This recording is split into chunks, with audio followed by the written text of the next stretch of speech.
नमस्कार, सुप्रभात. गेले अनेक समास आपण बघत आहोत. समर्थ आपल्याला तळमळीनं सगळ्या गोष्टी सांगत आहेत.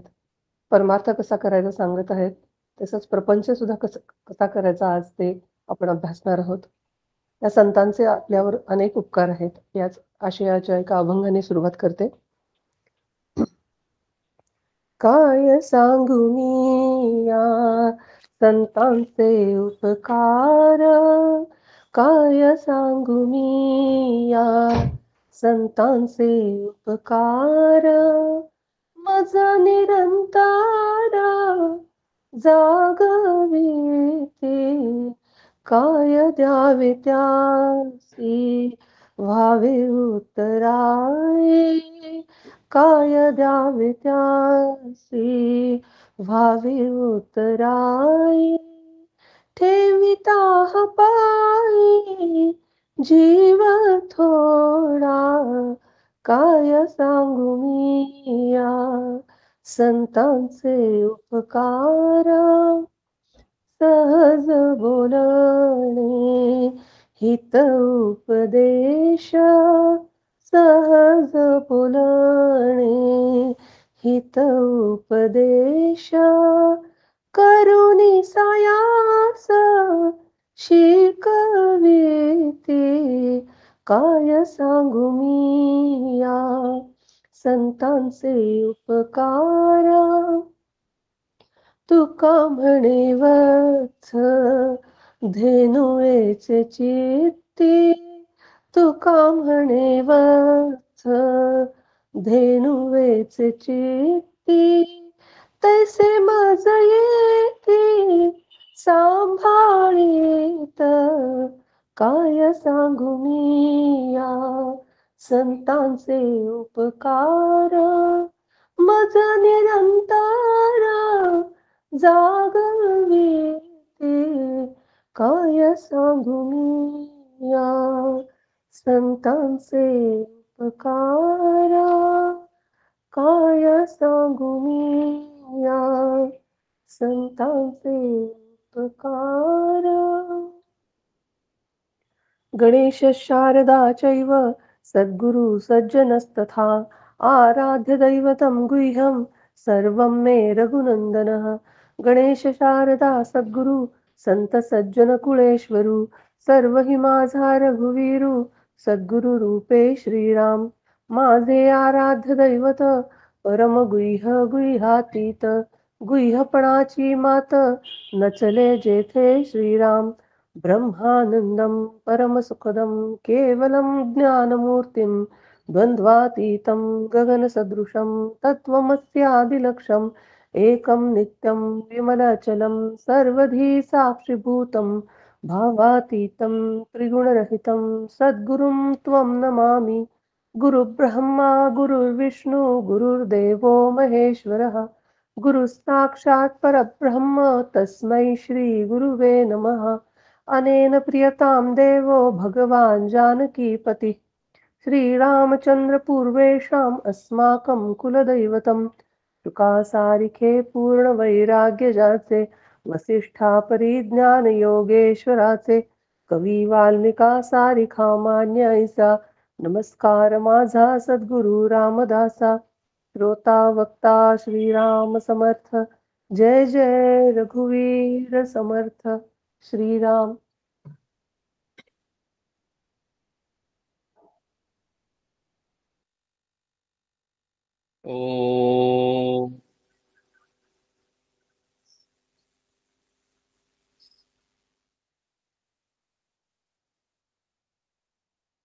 ओम सहना भवतु सहनौ भुनक्तु सह वीर्यं करवावहै तेजस्विनावधीतमस्तु मां विद्विषावहै।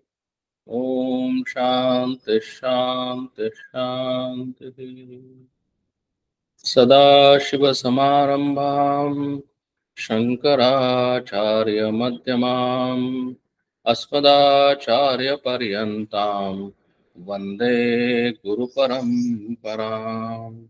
श्रुतिस्मृतिपुराणानाम् आलयं करुणालयं, नमामि भगवत्पादं शंकरं लोकशंकरं शंकरं शंकराचार्यं केशवं बादरायणं सूत्रभाष्यकृतौ वन्दे भगवन्तौ पुनः पुनः। ईश्वरो गुरुरात्मेति मूर्तिभेदविभागिनी व्योमवद्व्याप्तदेहाय दक्षिणामूर्तये नमः।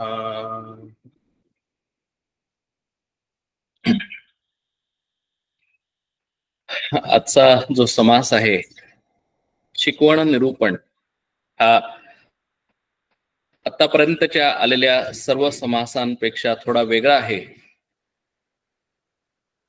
याचं कारण असं की समर्थांनी सुद्धा जवळजवळ 16 वर्ष ज्यावेळेला भारत भ्रमण केलं, समाजाची अवस्था बघितली, या भारत देशामध्ये वेगवेगळ्या पद्धतीचे वेगवेगळे जे लोक होते, त्यांच्या ज्या पद्धतीने आयुष्य चाललेलं होतं ते सर्व बघितलं। अर्थात त्यावेळेला समर्थ हे संन्यासी झालेलेच होते, संन्यास घेतल्यानंतरच त्यांनी भ्रमण केलेलं होतं। पण त्यांना जी प्रापंचिक लोकांची, गृहस्थाश्रमी लोकांची जी अवस्था होती ती पाहिल्यानंतर राहवलं नाही। आणि आता जसा अभंग आपण बघितला की या संतांचे जे उपकार आहेत ते आम्ही कधीही विसरू शकत नाहीत, कारण ते सतत आम्हाला जागवत असतात। जागवत असतात याचा अर्थ असा आहे की आम्हाला कधीतरी जीवनामध्ये जगत असताना, एका ठराविक पद्धतीने जात असताना, एका ठराविक पद्धतीने जीवन जगत असताना कधीतरी आम्हाला आमचा जो मुख्य डेस्टिनेशन आहे, तो जो मार्ग आहे, त्या मार्गावरून जात असताना कधीतरी आमची चलबिचल होते, आम्ही इकडे तिकडे जाऊ शकतो। आणि म्हणून हे संत आम्हाला निरंतर जागवतात, निरंतर आम्हाला आमची ज्योत, जी तेजाची ज्योत आहे, प्रकाशाची ज्योत आहे, ती आम्हाला, ध्येयाची जी ज्योत आहे ती आम्हाला नेहमी जागवत ठेवतात। आणि हेच संतांचं काम आहे। त्यामुळे समर्थ ह्यामध्ये थोडेसे वेगळे असे आहेत की समर्थ हे प्रयत्नवादी संत आहेत, म्हणजे प्रयत्नांती परमेश्वर यावर समर्थांचा अतिशय विश्वास आहे। आणि त्यामुळे समर्थांनी सुद्धा त्यांच्या साधनेच्या काळामध्ये आपल्याला, आपण जर त्यांचं चरित्र पाहिलं, चरित्र जर अनुभवलं तर लक्षात येईल की त्या टाकळीच्या वेळेला, त्या काळामध्ये 12-14 वर्षांच्या काळामध्ये समर्थांनी जो जीवन ज्या पद्धतीने व्यतीत केलं, ज्या पद्धतीने साधना केली, सकाळी पहाटे 4 वाजल्यापासून ते रात्री 9-10 वाजेपर्यंत समर्थांचं जे दिनचर्या होती, ती दिनचर्या अतिशय साधकासाठी अतिशय उपयोगी आहे। पण अनेक वेळेला आम्हाला असं वाटतं की आम्हाला काही समर्थ व्हायचं नाही, किंवा आम्हाला समर्थ व्हायचं जरी असेल तरी आमच्यामध्ये ती आज कॅपॅबिलिटी नाही असं आम्हाला वाटत असतं। आणि हे परमार्थामधलं झालं, अध्यात्मामधला आमची एक भूमिका झाली। पण समर्थांना हेही माहिती आहे की जो माणूस परमार्थ करतो, जो माणूस अध्यात्मामध्ये आहे, त्या माणसाचं मन ज्या प्रपंचामधून आलेलं आहे तेच मन त्याचं परमार्थामध्ये आहे। म्हणजे माणसाकडे, प्रत्येक माणसाकडे एकच मन आहे, आणि ते एकच मनाने, त्या एकाच अंतःकरणाने तो प्रपंचही करतो आणि तो परमार्थही करतो। आणि म्हणून समर्थांनी स्वतः संन्यासी असताना सुद्धा, स्वतः गृहस्थाश्रम सोडलेला असताना सुद्धा, समर्थांनी जे आम्हाला प्रपंचातल्या लोकांना, गृहस्थाश्रमी लोकांना जे उपदेश केलेला आहे, जी आम्हाला शिकवण दिलेली आहे, जे आम्हाला ज्या पद्धतीने आयुष्य घालवावं यासाठी आम्हाला एक अंतःकरण तयार करण्यासाठी एक दृष्टी दिलेली आहे, ती दृष्टी ह्या समासामध्ये समर्थांनी आम्हाला सांगितलेली आहे। आणि थोडंसं आपण जर बघितलं तर समर्थांचाच अवतार ब्रह्मचैतन्य गोंदावलेकर महाराज त्याच्यानंतर आहेत. त्यामुळे समर्थांना सुद्धा असं वाटलं असेल की आपण खरोखर ह्या प्रापंचिक लोकांना, संसारी लोकांना, ह्या गृहस्थाश्रमी लोकांना आपण ज्यावेळेला उपदेश करतो, शिकवण देतो, त्यावेळेला ते आपल्याला असं म्हणण्याची शक्यता आहे की तुम्ही तर संन्यासी आहात, सडेफटिंग आहात, तुम्हाला आमच्या प्रपंचातलं काय करणार, आमच्या प्रपंचातल्या व्यथा तुम्हाला काय करणार, आमच्या प्रपंचातले प्रॉब्लेम्स तुम्हाला काय करणार. आणि म्हणूनच समर्थांनी काही वर्षानंतर, काही काळानंतर ब्रह्मचैतन्य गोंदावलेकर महाराजांचा अवतार घेतला आणि त्या अवतारामध्ये स्वतः गृहस्थाश्रमी आयुष्य जगून जो उपदेश त्यांनी आपल्या दासबोधामध्ये केलेला आहे किंवा या समासामध्ये केलेला आहे, तो समास अक्षरशः नंतर त्यांनी जगून दाखवला. आणि तुमच्या आमच्यासारखंच आयुष्य गोंदावलेकर महाराजांनी त्या चरित्रातून काढलं, ते आपण पाहतो. आणि म्हणूनच या संतांना ते सुद्धा अवतारी पुरुषच असं आपण मानलं पाहिजे किंवा ते आहेतच. याचं कारण असं आहे की ते एका वरच्या विशिष्ट पातळीवर असताना सुद्धा ते कितीही खालच्या पातळीवर येतात आणि त्या पातळीवर येऊन आम्हाला ते काय करायचं, कशा पद्धतीने जीवन जगायचं, कशा पद्धतीने आम्ही जीवन जगल्यानंतर, आचार आणि विचार पाहिल्यानंतर आम्ही आमचं एकच असलेलं अंतःकरण की जे आम्ही वापरून प्रपंचामध्ये यशस्वी होऊ शकतो आणि तेच अंतःकरण वापरून आम्ही परमार्थामध्ये सुद्धा यशस्वी होऊ शकतो. आणि म्हणून जो माणूस प्रपंचामध्ये यशस्वी झालेला आहे, जो माणूस प्रपंचामध्ये अत्युच्च यश त्यानं संपादन केलेलं आहे, तोच माणूस परमार्थामध्ये सुद्धा अत्युच्च यश संपादन करू शकतो. फक्त दोघींमध्ये जो ध्येय आहे तो ध्येयाचा फरक आहे. प्रपंचातलं ध्येय आणि परमार्थातलं ध्येय हे दोन वेगवेगळी ध्येय आहेत असं जरी वरून वाटलं तरी सुद्धा आम्ही एकदा त्या एकाच अंतःकरणाने, एका ध्येयासक्तीने आम्ही प्रपंचामध्ये जे काम करतो त्याच पद्धतीने जर आम्ही परमार्थामध्ये सुद्धा काम केलं तर आम्ही दोन्ही ठिकाणी अत्युच्च यश, शेवटची पायरीपर्यंत आम्ही जाऊ शकतो असं समर्थांचं म्हणणं आहे. आणि म्हणूनच समर्थ हे प्रयत्नवादी संत आहेत. आपण तो समास पाहूया, मी शेअर करतो. आज सध्याच्या पिढीमध्ये जर आपण बघितलं तर सध्याची पिढी ही अतिशय प्रयत्नवादी आहे, यात शंकाच नाही. पण तो जो प्रयत्नवाद आहे, ते जे कष्ट आहेत, ते जे घेतलेले सर्व काही जे कष्ट असेल, उत्साह असेल, तो फक्त प्रपंचामध्ये आहे. कारण का की प्रपंचामध्ये त्यांना यशस्वी व्हायचं आहे, कंपनीमध्ये त्यांना यशस्वी व्हायचं आहे, कारण त्यांना त्यांची घडण अशी झालेली आहे सध्याच्या काळामध्ये की आम्हाला कंपनीमध्ये, प्रपंचामध्ये, जीवनामध्ये जर यशस्वी व्हायचं असेल तर आम्हाला एकच गोष्ट महत्वाची आहे, ती म्हणजे आमच्या अकम्प्लिशमेंट्स. आणि अकम्प्लिशमेंट्स म्हणजेच सध्याच्या भाषेमध्ये, सध्याच्या काळामध्ये, माझ्याकडे जेवढी जास्त संपत्ती तेवढं मी जास्त अकम्प्लिश्ड आहे, तेवढा मी जास्त यशस्वी आहे. जेवढी माझी स्थावर जंगम मालमत्ता असेल, घरं असतील, 3 BHK अपार्टमेंट असेल, व्हिला असेल, तेवढं माझी व्हॅल्यू जास्त आहे. जेवढं माझ्याकडे बँक बॅलन्स असेल, जेवढी माझी इन्व्हेस्टमेंट असेल, तेवढं मी जास्त यशस्वी आहे. जेवढ्या जास्त वरच्या पोस्टवर मी आहे, त्या पोस्टवर मी गेल्यानंतर जेवढ्या जास्त वरती पोस्ट तेवढे मी यशस्वी आहे. ही सध्याच्या काळातली डेफिनेशन आहे. ही व्यवहारातली, प्रपंचातील, सध्याच्या जीवनातील डेफिनेशन आहे. त्यात अजिबात चुकीचं नाही. पण समर्थ त्या काळात सुद्धा म्हणतात की 400 वर्षापूर्वी की अरे, ज्या उत्साहाने, ज्या कष्टाने, ज्या प्रयत्नाने तू या प्रपंचातील गोष्टी मिळवण्यासाठी धडपडतोस, तो लढतोस, तेच मन तुला परमार्थामध्ये लावायचं आहे.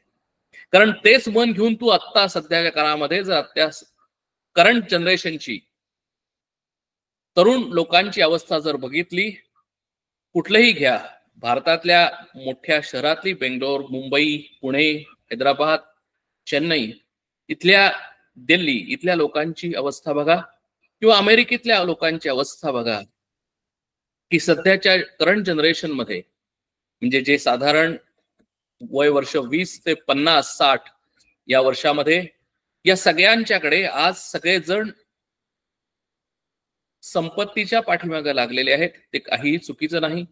सगळ्यांना अकम्प्लिश आणि यशस्वी जीवन जगायचं आहे, म्हणजे जेवढी जास्त मालमत्ता करायची आहे यामध्ये काहीही गैर नाही. पण आम्हाला जर प्रश्न विचारला की या प्रपंचामध्ये आम्ही एवढे कष्ट करत असताना, प्रयत्न करत असताना, एवढं सगळं मिळवलेलं असताना आमच्या मनामध्ये अतृप्तता आहे का? आमच्या मनामध्ये शांतता आहे का? आम्हाला व्यवस्थित रात्री झोप येते का? का झोपेसाठी आम्हाला गोळ्या घ्यायला लागतात? आम्हाला जीवन जगत असताना एक आनंद आम्ही अनुभवतो का? हे प्रश्न ज्यावेळेला आम्ही स्वतःला विचारतो त्यावेळेला उत्तर समोर येतात की जरी आम्ही भौतिकदृष्ट्या सधन असू, आम्ही वैचारिकदृष्ट्या गरीब आहोत. आणि म्हणूनच ज्यावेळेला जीवन आम्हाला यशस्वी आहे का नाही हे ज्यावेळेला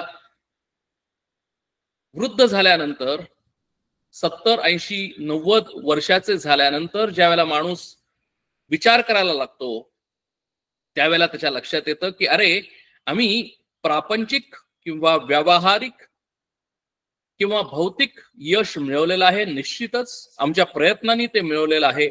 पण तरी सुद्धा आज आमच्या जीवनामध्ये कुठेतरी कमी आहे, कुठेतरी अपूर्णता आहे, कुठेतरी दुःख आहे, कुठेतरी काहीतरी खंत आहे.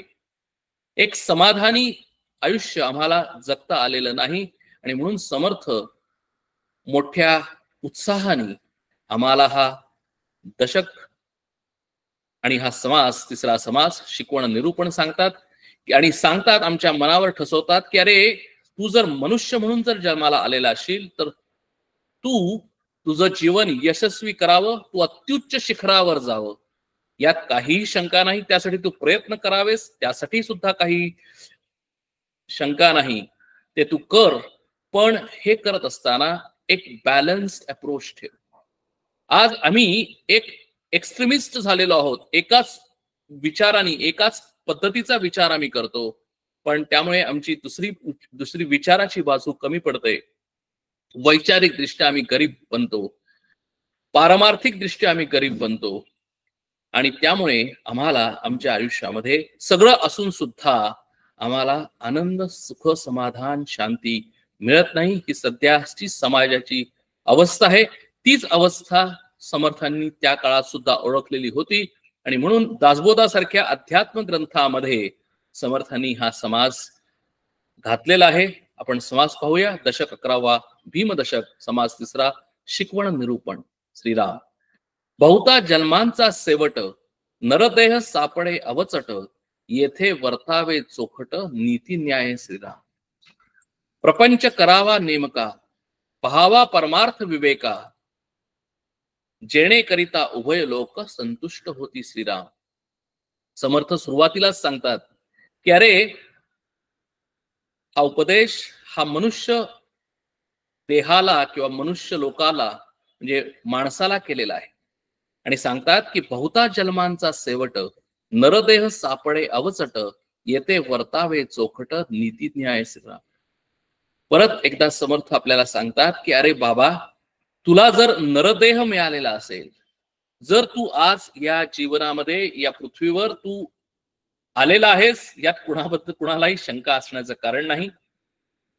या पृथ्वीवर आलेलं असताना मी नरदेह मला मिळालेला आहे, यामध्येही कुणाला शंका यायचं कारण नाही. कारण मला दिसतंय माझ्या समोर की मी स्वतः मनुष्याचा देह, नरदेह घेतलेला आहे. आणि माझ्या बरोबर अनेक इतर नरदेह सुद्धा आहेत. ते माझे नातेवाईक असतील, ते माझे मित्र, सगळे सोयरे असतील, ते माझे देशातले लोक असतील, किंवा ते या पृथ्वीवर राहणारे माझ्यासारखे अनेक मानव असतील. त्याचबरोबर याच पृथ्वीवर या नरदेहांबरोबर अनेक पशुपक्षी सुद्धा आहेत, झाडं झुडपं आहेत. म्हणजे या सर्व आणि हा विचार मार्ग आहे. ज्यावेळेला मी विचार करायला लागतो त्यावेळेला आम्हाला लक्षात येतं की अरे माझ्यामध्ये आणि या पशुपक्ष्यांमध्ये काहीतरी वेगळं आहे. ज्या अर्थी मला नरदेह मिळालेला आहे आणि दुसऱ्या एका पशुला किंवा पक्षाला तो देह मिळालेला आहे, या अर्थी आमच्या दोघांमध्ये काहीतरी फरक आहे. मला काहीतरी जास्त मिळालेलं आहे आणि त्या पशु पक्षाला कमी मिळालेलं आहे. कशाच्या अनुषंगानं? कारण मनुष्य या बुद्धीच्या जोरावर सर्व पशु पक्ष्यांना आमच्या ताब्यात ठेवतो, कंट्रोल करायचा प्रयत्न करतो. आणि म्हणूनच समर्थ इथे म्हणतात की बहुता जन्मांचा शेवट. अरे अनेक जन्म तू सुद्धा घेतलेले आहेस.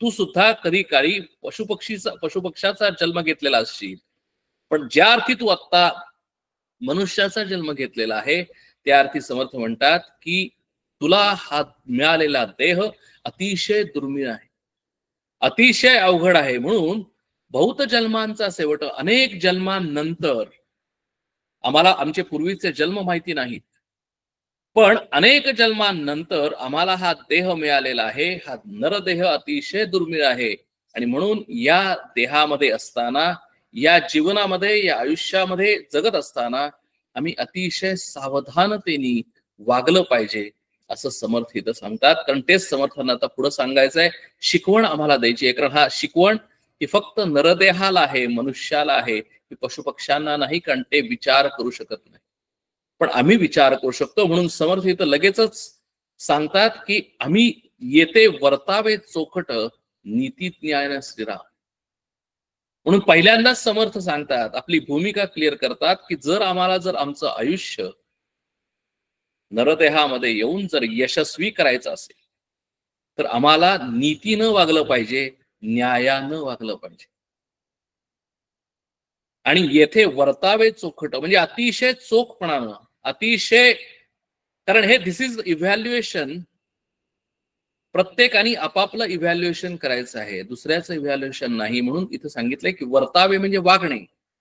येथे पृथ्वीवर आल्यानंतर आम्हाला जर नरदेह मिळालेला असेल तर आम्ही अतिशय नीतीनं आणि न्यायानं वागलं पाहिजे असं समर्थ इथं पहिल्याच ओवीमध्ये सांगतात.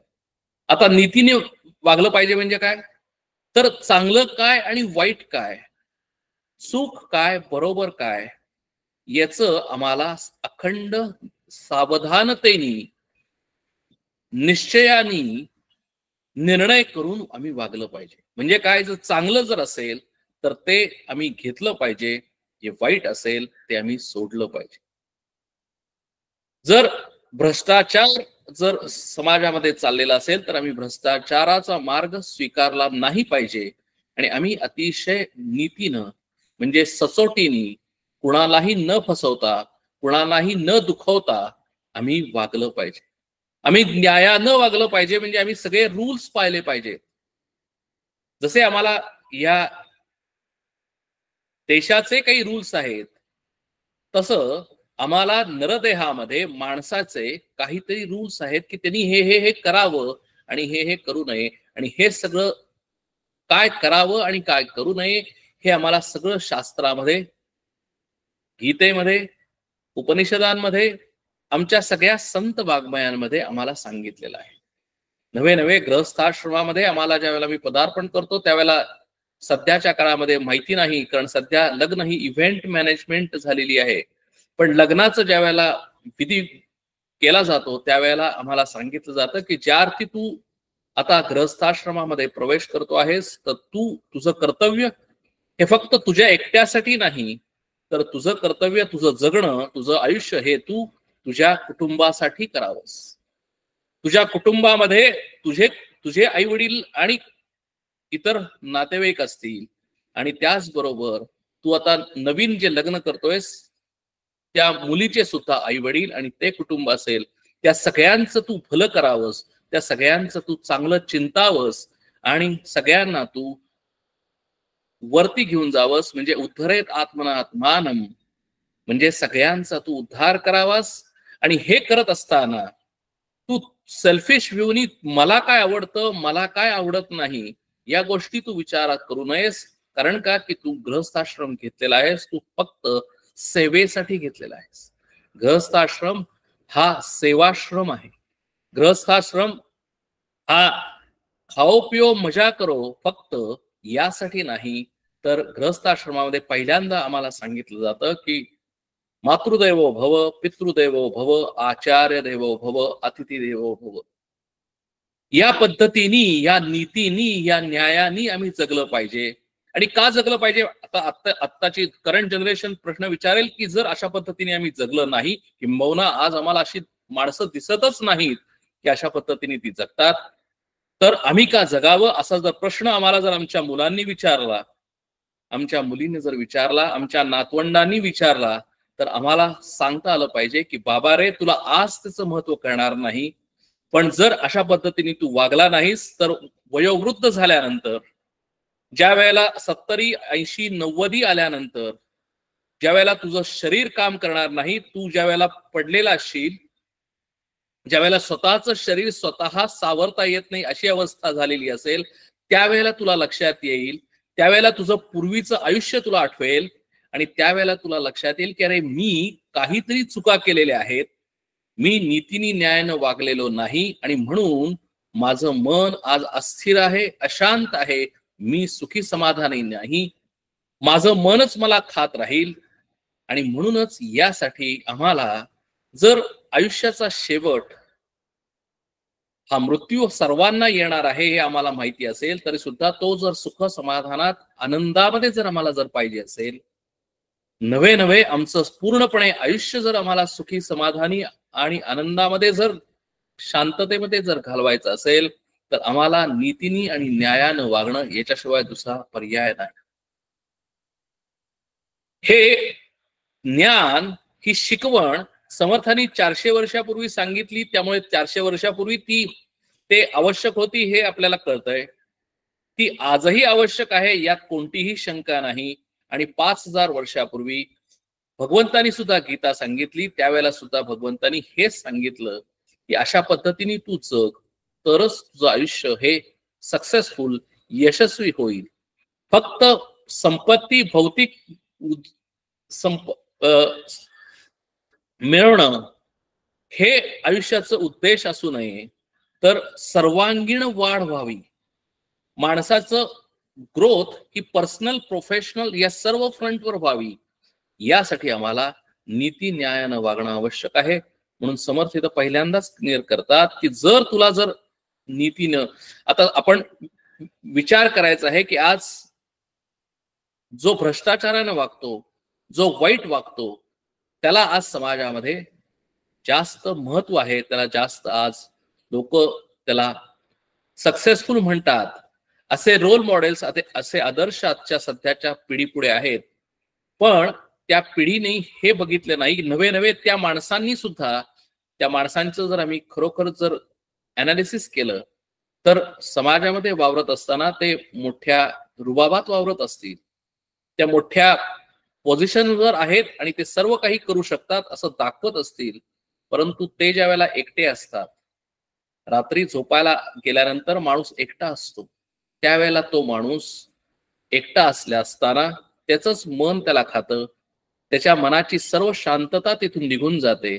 त्या मनामध्ये अशांतता, अस्थिरता आणि सर्व काही भावना अशा पद्धतीने येतात की तो माणूस शांतपणाने, आनंदाने जगू शकत नाही. आणि म्हणून जर माणसाला जर खरोखर जर आनंदी, शांत, समाधानी आयुष्य जर काढायचं असेल, जगायचं असेल, तरी ते समर्थ म्हणतात की येते वर्तावे चोखट, नीती न्याय श्रीराम. हे युनिव्हर्सल ट्रूथ आहे. त्यामुळे कधीही हे व्हॅल्यूज ऑफ लाईफ हे जे ग्रंथ आहे, या ग्रंथाचं जर आम्ही अवलोकन केलं तर कळेल की अरे, या नीती न्यायाने जगणं हे अतिशय आवश्यक आहे. आणि हे जगणं म्हणजेच प्रपंच करावा नेमका, पहावा परमार्थ विवेक. म्हणजे प्रपंच करणं म्हणजे काय? तर प्रपंच करणं म्हणजे सकाळी कंपनीत जाणं,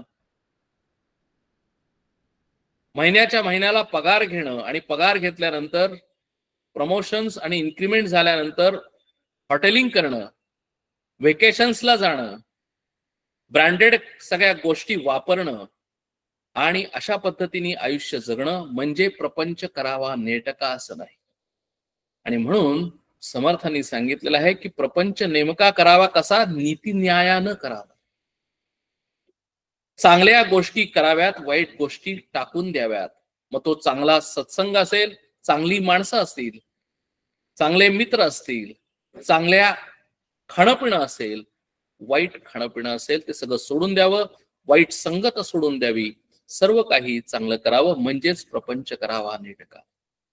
आणि नुसता प्रपंच नेटका करू नये, तर प्रपंचामध्ये परमार्थ सुद्धा असावा. म्हणजे प्रपंच आणि परमार्थ हे आमच्या गाडीचे दोन चाकं आहेत. आणि या गाडीच्या दोन ज्यावेळेला ही दिस इज द बॅलन्स्ड अप्रोच, म्हणजे वन विदाउट अनादर असेल तर ती गाडी व्यवस्थित पुढे जाऊ शकत नाही, कारण एका चाकावर गाडी पुढे जाऊ शकत नाही. जर तर गाडी व्यवस्थित जर पुढे जायची असेल, बॅलन्स्ड अप्रोच जर आम्हाला जीवनामध्ये घ्यायचा असेल, तर आम्हाला विवेक आवश्यक आहे. विवेक याचाच अर्थ विचार, आणि विचार याचाच अर्थ की थिंकिंग.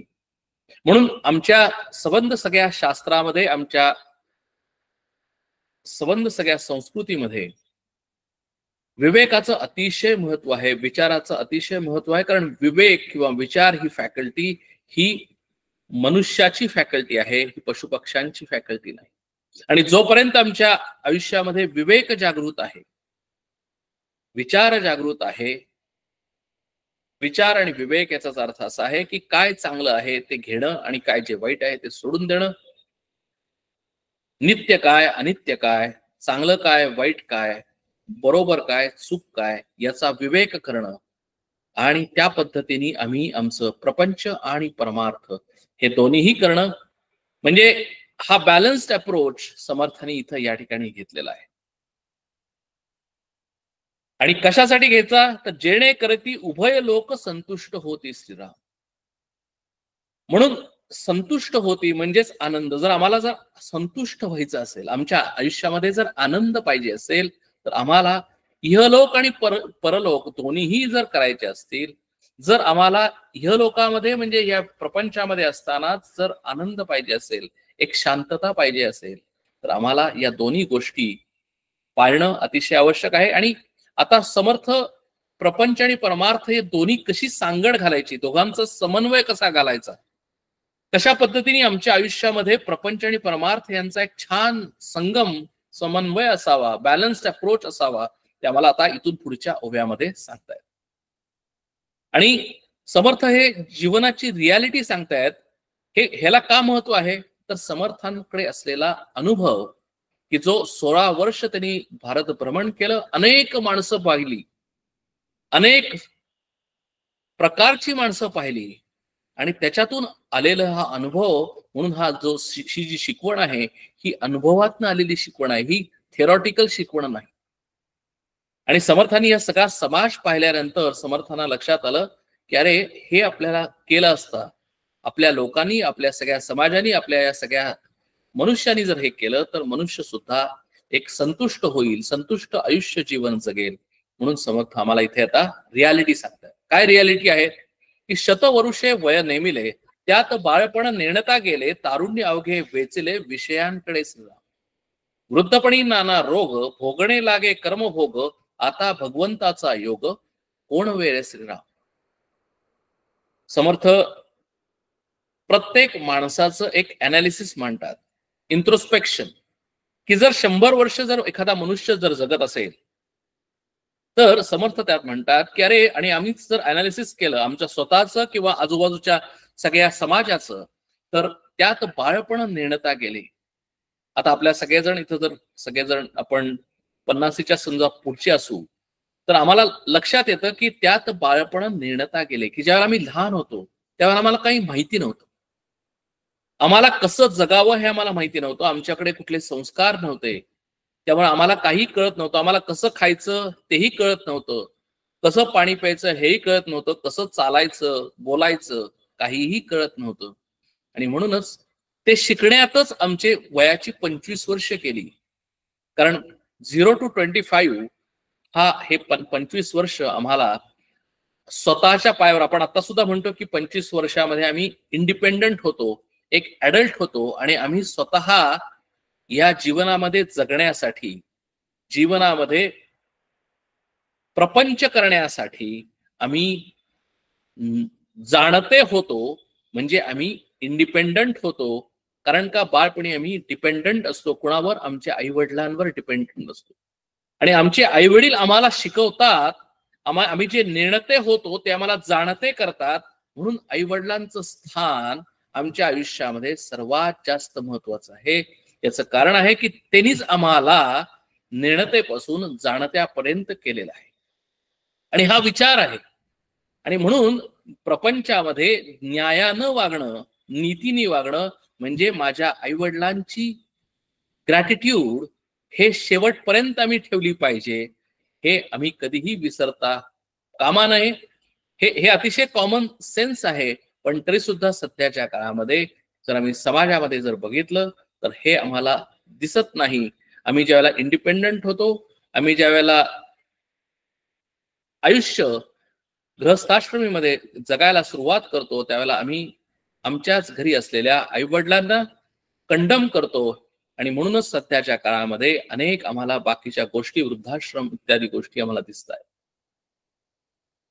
तारुण्य अवघे वेचले. नंतर आम्ही ज्यावेळेला तरुणपणामध्ये येतो त्यावेळेला काय होतं तर तारुण्य अवघे वेचले विषयांकडे श्रीराम.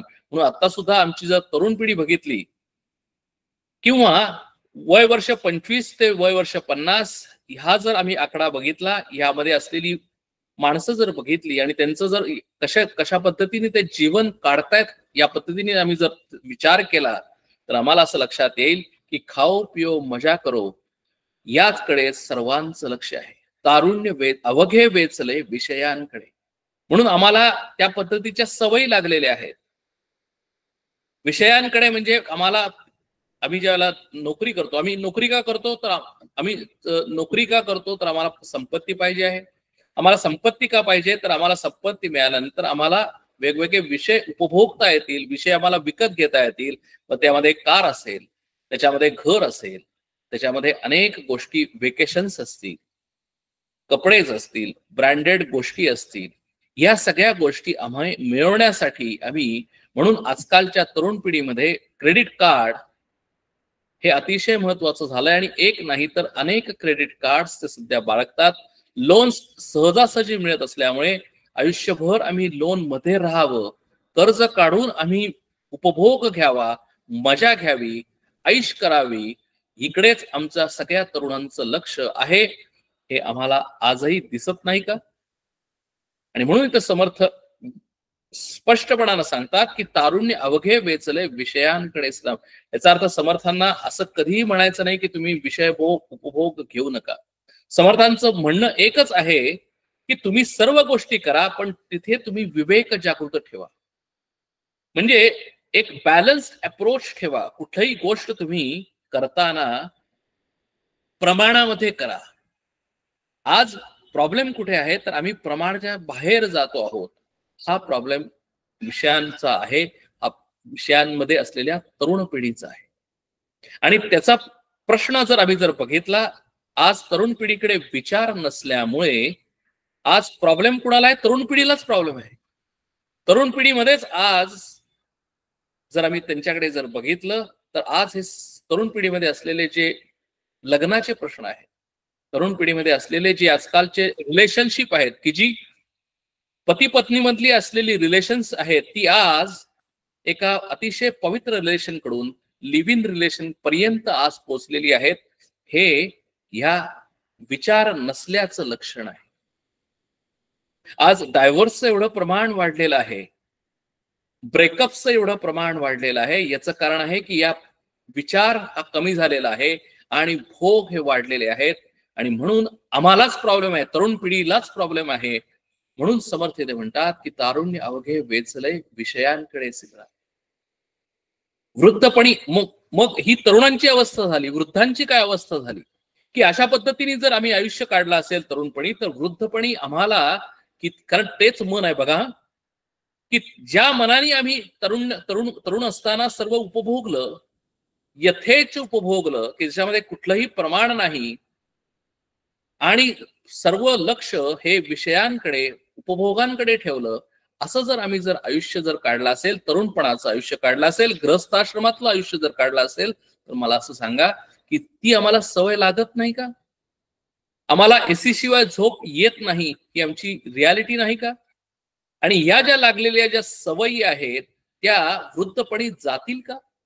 कारण माझं मन एकच आहे, माझं अंतःकरण एकच आहे, त्याच अंतःकरणाने माझा माइंड म्हणजेच माझा ऍटिट्यूड बनलेला आहे. आणि त्या ऍटिट्यूड किंवा ही सवय लागल्यानंतर त्या सवयी आम्हाला वृद्धपणामध्ये सोडता येणं शक्य नाही. म्हणजे आम्हाला कळतं, वृद्धपणी आम्हाला कळतं, पण सोडता येत नाही, आम्हाला चेंज करता येत नाही. याचं कारण असं आहे की त्यावेळेला मनाची लवचिकता कमी झालेली आहे. म्हणून हा समास हा तरुण पिढीला आहे. हा समास हा वृद्ध माणसांना नाही, कारण वृद्धपणी आम्हाला सगळं कळतं, पण आम्हाला त्यात चेंज करता येत नाही, आम्हाला बदल करता येत नाही. कारण का की वृद्धपणी नाना रोग भोगणे लागे कर्मभोग. आणि म्हणून इथे समर्थ म्हणतात की आता बघा, बऱ्याच वेळा असं आम्हाला लक्षात येतं की वृद्धपणामध्ये आम्हाला वेगवेगळे रोग लागतात. काही लोकांना काहीच लागतात, काही लोक लागतात, दुसऱ्या लोकांना दुसरे रोग लागतात. हे काय आहे? हे स्वतःचेच कर्मभोग आहेत. आम्ही ज्या पद्धतीचे कर्म केलेली आहेत, ज्या पद्धतीचे आम्ही आचार केलेले आहेत, कधी आमच्याच आयुष्यामध्ये आम्ही तरुण असताना आम्ही ज्या पद्धतीचा आचार आणि विचार केलेले आहे, ज्या पद्धतीचं आम्ही कर्म केलेलं आहे, त्या पद्धतीचेच भोग आम्ही भोगतो वृद्धपणी.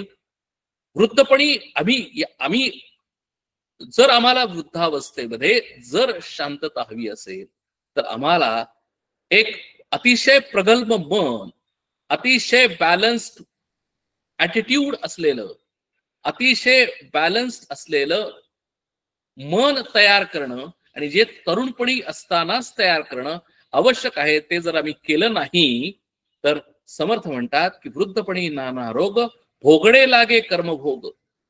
हे आमच्या, आणि म्हणून आम्ही म्हातारपणी जर आम्ही समाजामध्ये जर बघितलं तर म्हातारपणी आम्ही अनेकदा खूप दुःखी होतो आणि आम्ही म्हणतो, आम्ही सर्वाला दोष लावतो, आमच्या नशिबाला दोष लावतो, आमच्या कर्माला दोष लावतो, आम्ही आमच्या परमेश्वराला, देवाला दोष लावतो आणि म्हणतो की त्याच्यामुळे माझं आयुष्य आज अतिशय दुःखमय झालेलं आहे, रोगानं जर्जर झालेलं आहे, मुलं आमची विचारत नाही आहेत.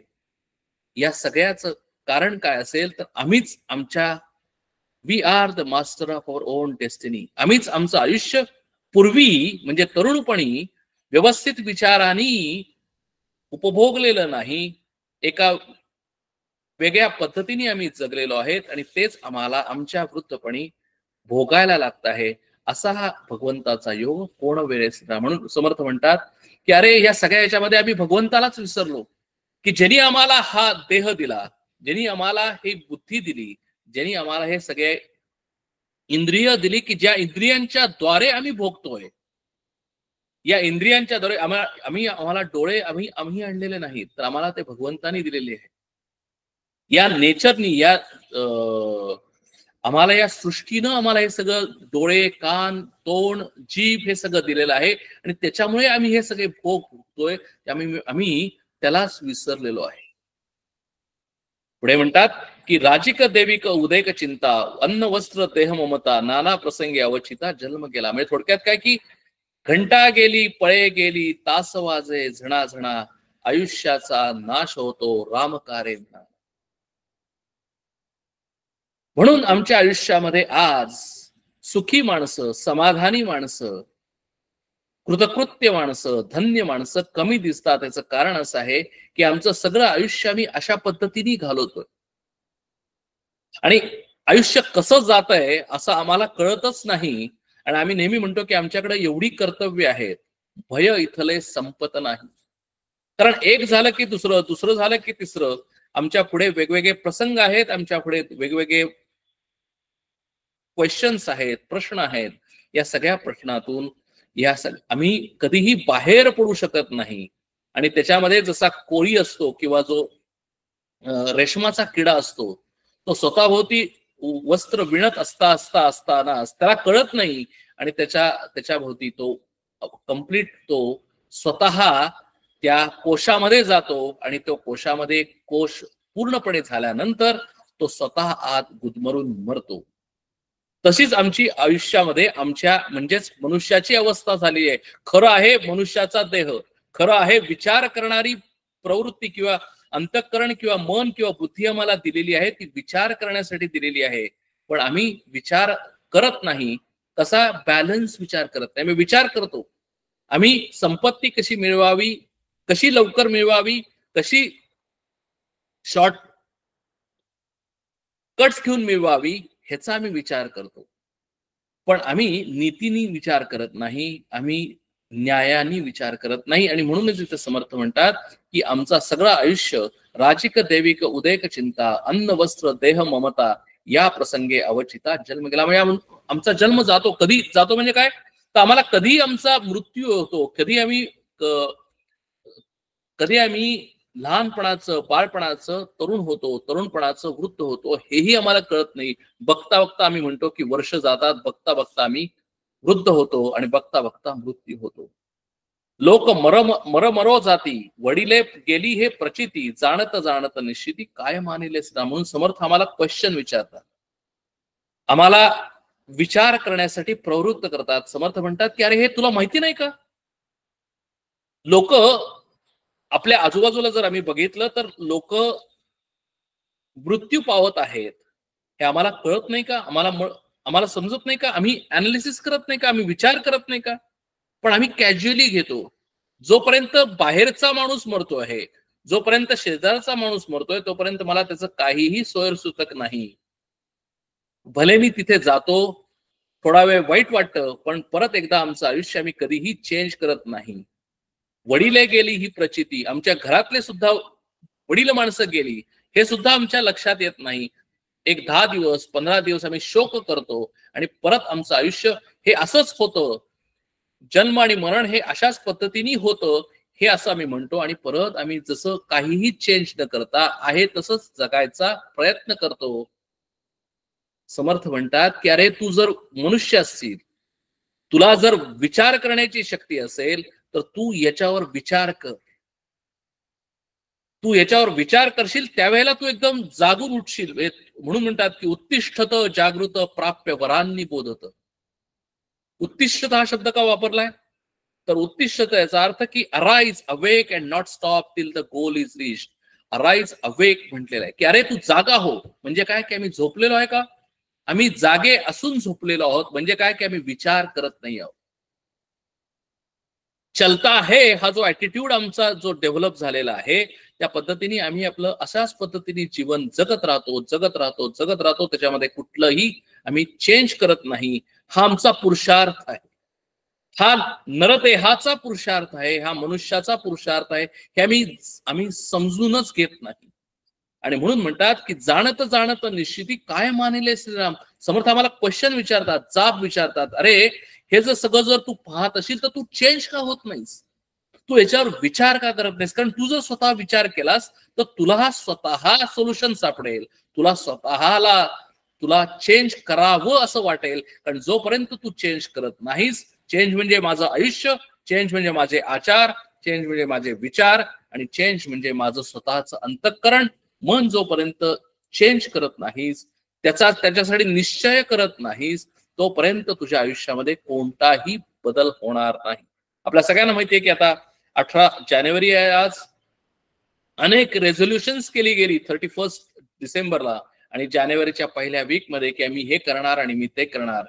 आज 18 तारखेला 18 जानेवारी पर्यंत जवळजवळ संबंध सगळ्या जगातली वर्ल्ड वाईड 90% रेझोल्युशन्स आज संपलेली असतील. कारण का की आमच्याकडे निश्चयच नाही.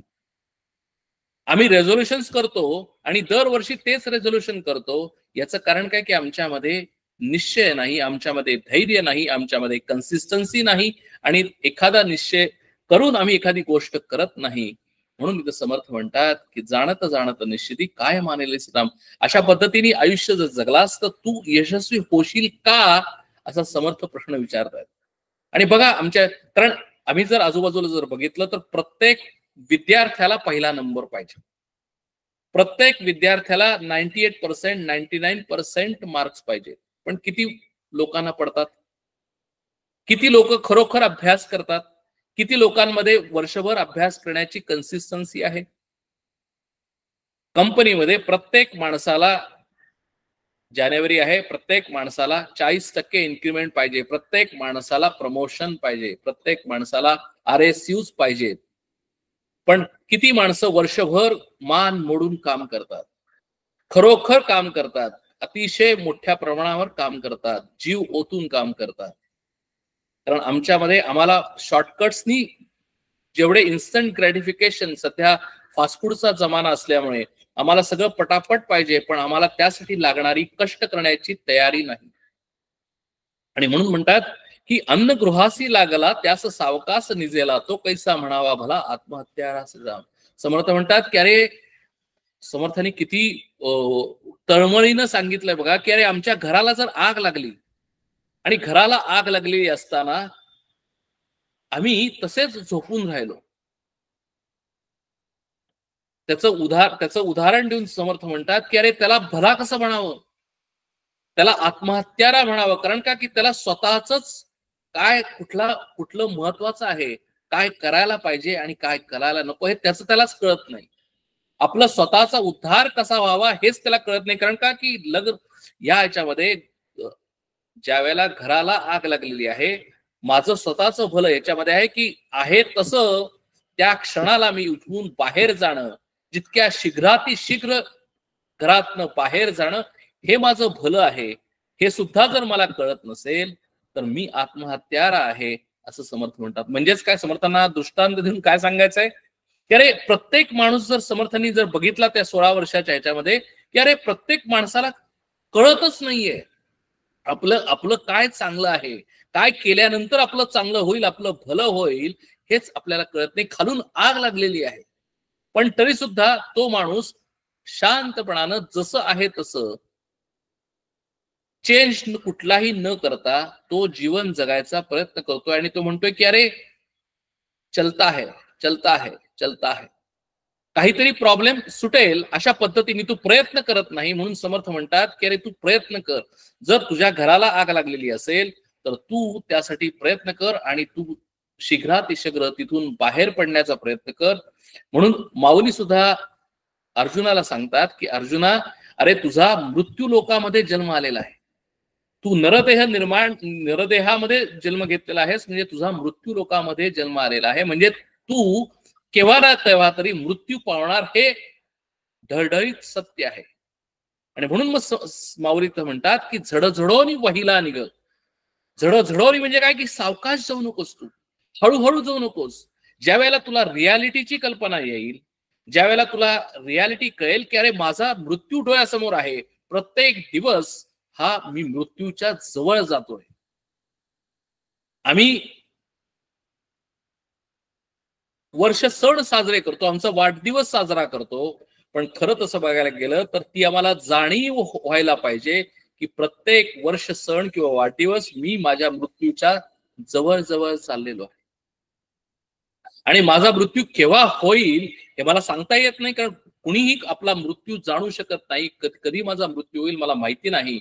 म्हणून माझ्या हातात काय आहे, तर माझ्या हातामध्ये मृत्यू जर मला माहिती नसेल तर मृत्यू होण्याच्या पूर्वी माझा उद्धार कसा होईल, मृत्यू होण्याच्या पूर्वी मी कसं एक यशस्वी आयुष्य जगेन, मृत्यू होण्याच्या पूर्वी मी कसं एक अतिशय शांत, एक आनंदी आयुष्य, सक्सेसफुल लाईफ जगेन, हे प्रत्येक माणसाचा पुरुषार्थ आहे. आणि जर तो पुरुषार्थ करत असेल तरच तो आत्महत्यारा नाही, असं इथं समर्थ म्हणतात. आणि म्हणून इथे समर्थ म्हणतात की आम्ही काय मिळवतो, पुण्यवान अवघा बुडाला, पापसंग्रह उदंड झाला, यमयातनेचा झोला कठीण आहे. म्हणून आम्हाला आज तुम्ही बघा आजूबाजूला समाजामध्ये की अनेक अपमृत्यू होतात, अनेक लहानपणी सुद्धा अनेक मृत्यू म्हणा किंवा अनेक संकट म्हणा माणसांवर, पुरुषांवर, स्त्रियांवर यायला लागलेली आहेत. याचा अर्थ काय, याचा अर्थच आहे की पाप संग्रह उदंड झाला. आम्हीच पुण्याचा मार्ग सोडला आणि पापाचा मार्ग धरला. आम्ही जर प्रचंड खात राहिलो तर आम्हाला आमचं शरीर जर एका ठराविक PMI जर जास्त झाला तर आम्हाला रोग लगेच लवकर येतील हे आम्हाला माहिती नाही का? आणि जर हे आम्हाला माहिती असेल तर आम्ही खाणं कमी का करत नाही? याचा अर्थ असा आहे की आमचा पाप संग्रह उदंड झाला, यमयातनेचा झोला कठीण आहे श्रीराम. म्हणून जर पापसंग्रह म्हणजे खूप मोठे शब्द आहेत, पुण्य खूप मोठे शब्द आहेत, पण अगदी सिंपल गोष्ट जरी आपण जर धरली तर मला जर खूप छान आयुष्य जर काढायचं असेल तर मला खाणं कंट्रोलमध्ये राहिलं पाहिजे, माझं शरीर तंदुरुस्त ठेवलं पाहिजे, म्हणजेच हा पुण्यमार्ग आहे. आणि त्याच वेळेला जर मी या पुण्याने जर वागलो तर मी आयुष्यामध्ये काहीतरी करू शकतो, ते शरीर व्यवस्थित वापरू शकतो, जास्त दिवस वापरू शकतो. नाहीतर यमयातनेचा झोला कठीण आहे, नाहीतर माझ्याकडे अनेक रोग येणार, ह्याच्यात कुठलीही शंका नाही. म्हणून समर्थ आम्हाला इथे सांगतात, ही शिकवणूक आहे की तरी ऐसे न करावे, बहुत विवेके वर्तावे, इक लोक परत्र साधावे, इह लोक परत्र साधावे, दोन्हीकडे सरा. म्हणून समर्थ अतिशय कळकळीने सांगतात की अरे बाबांनो, आता असं करू नका. मग कसं करा? उपदेश काय, शिकवणूक काय? की बहुत विवेके वर्तावे, म्हणजे खूप विवेकाने, खूप सावधानतेने, अतिशय सावधानतेने आम्ही वागावं. अखंड सावधान हा समर्थांचा संदेश आहे. बहुत विवेके वर्तावे म्हणजे काय? की सदा सर्वदा मी माझ्या बुद्धीनं निर्णय घ्यावा, मी माझ्या मनाने निर्णय घेऊ नये. कारण मन हे संकल्प विकल्प करणार आहे. मनावर कंट्रोल ठेवणं फार अवघड आहे. आम्हाला ते सगळ्यांना माहिती आहे. ते खाणं असेल, ते फिरणं असेल, ते पिणं असेल, कुठलीही गोष्ट, ते विचार करणं असेल, काहीही असेल, मनानी आम्हाला लाईक्स अँड डिसलाईक्स प्रचंड असल्यामुळे, संकल्प विकल्पात्मक आमचं मन असल्यामुळे आम्हाला बुद्धी ही ताब्यात ठेवली पाहिजे. म्हणून अंकुश कुणाचा पाहिजे? विवेकाचा अंकुश पाहिजे, बुद्धीचा अंकुश पाहिजे. कसा पाहिजे?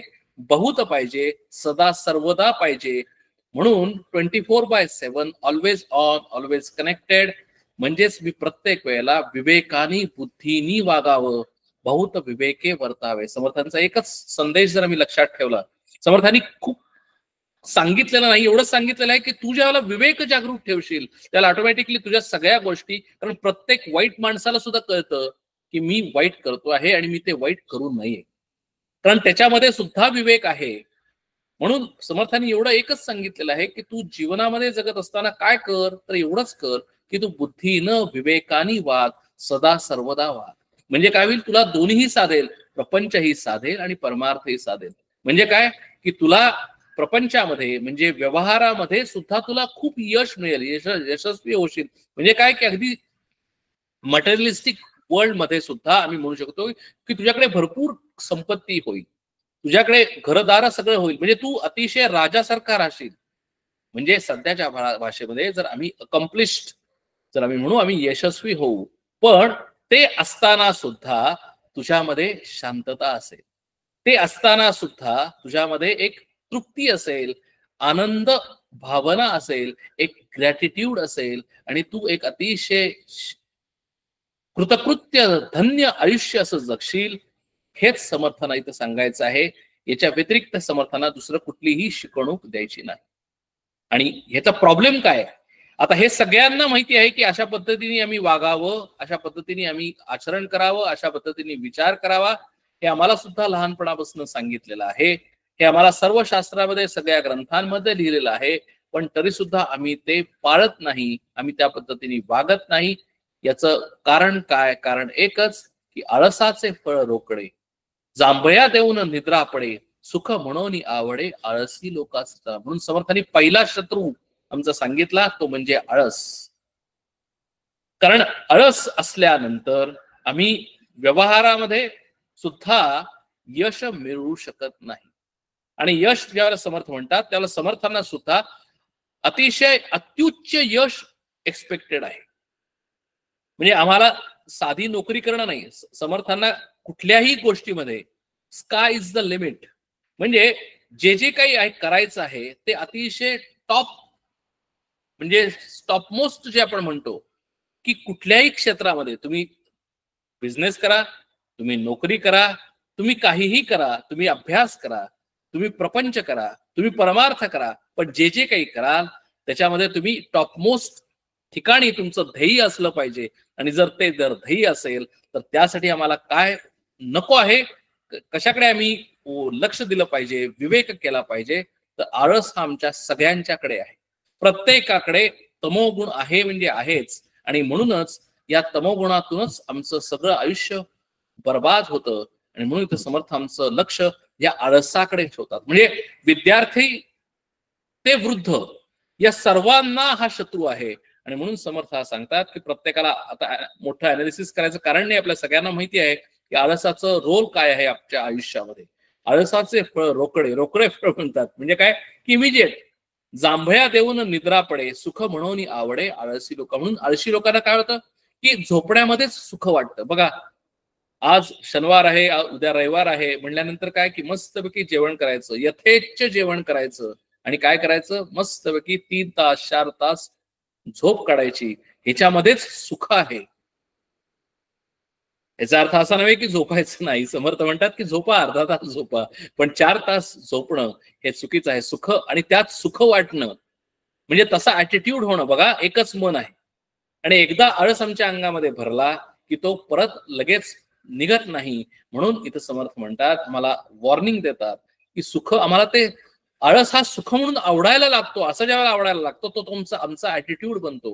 आणि एकदा तो ऍटिट्यूड बनला की आम्हाला परमार्थ सर सोडाच तर आमच्या व्यवहारामध्ये सुद्धा यश मिळू शकत नाही.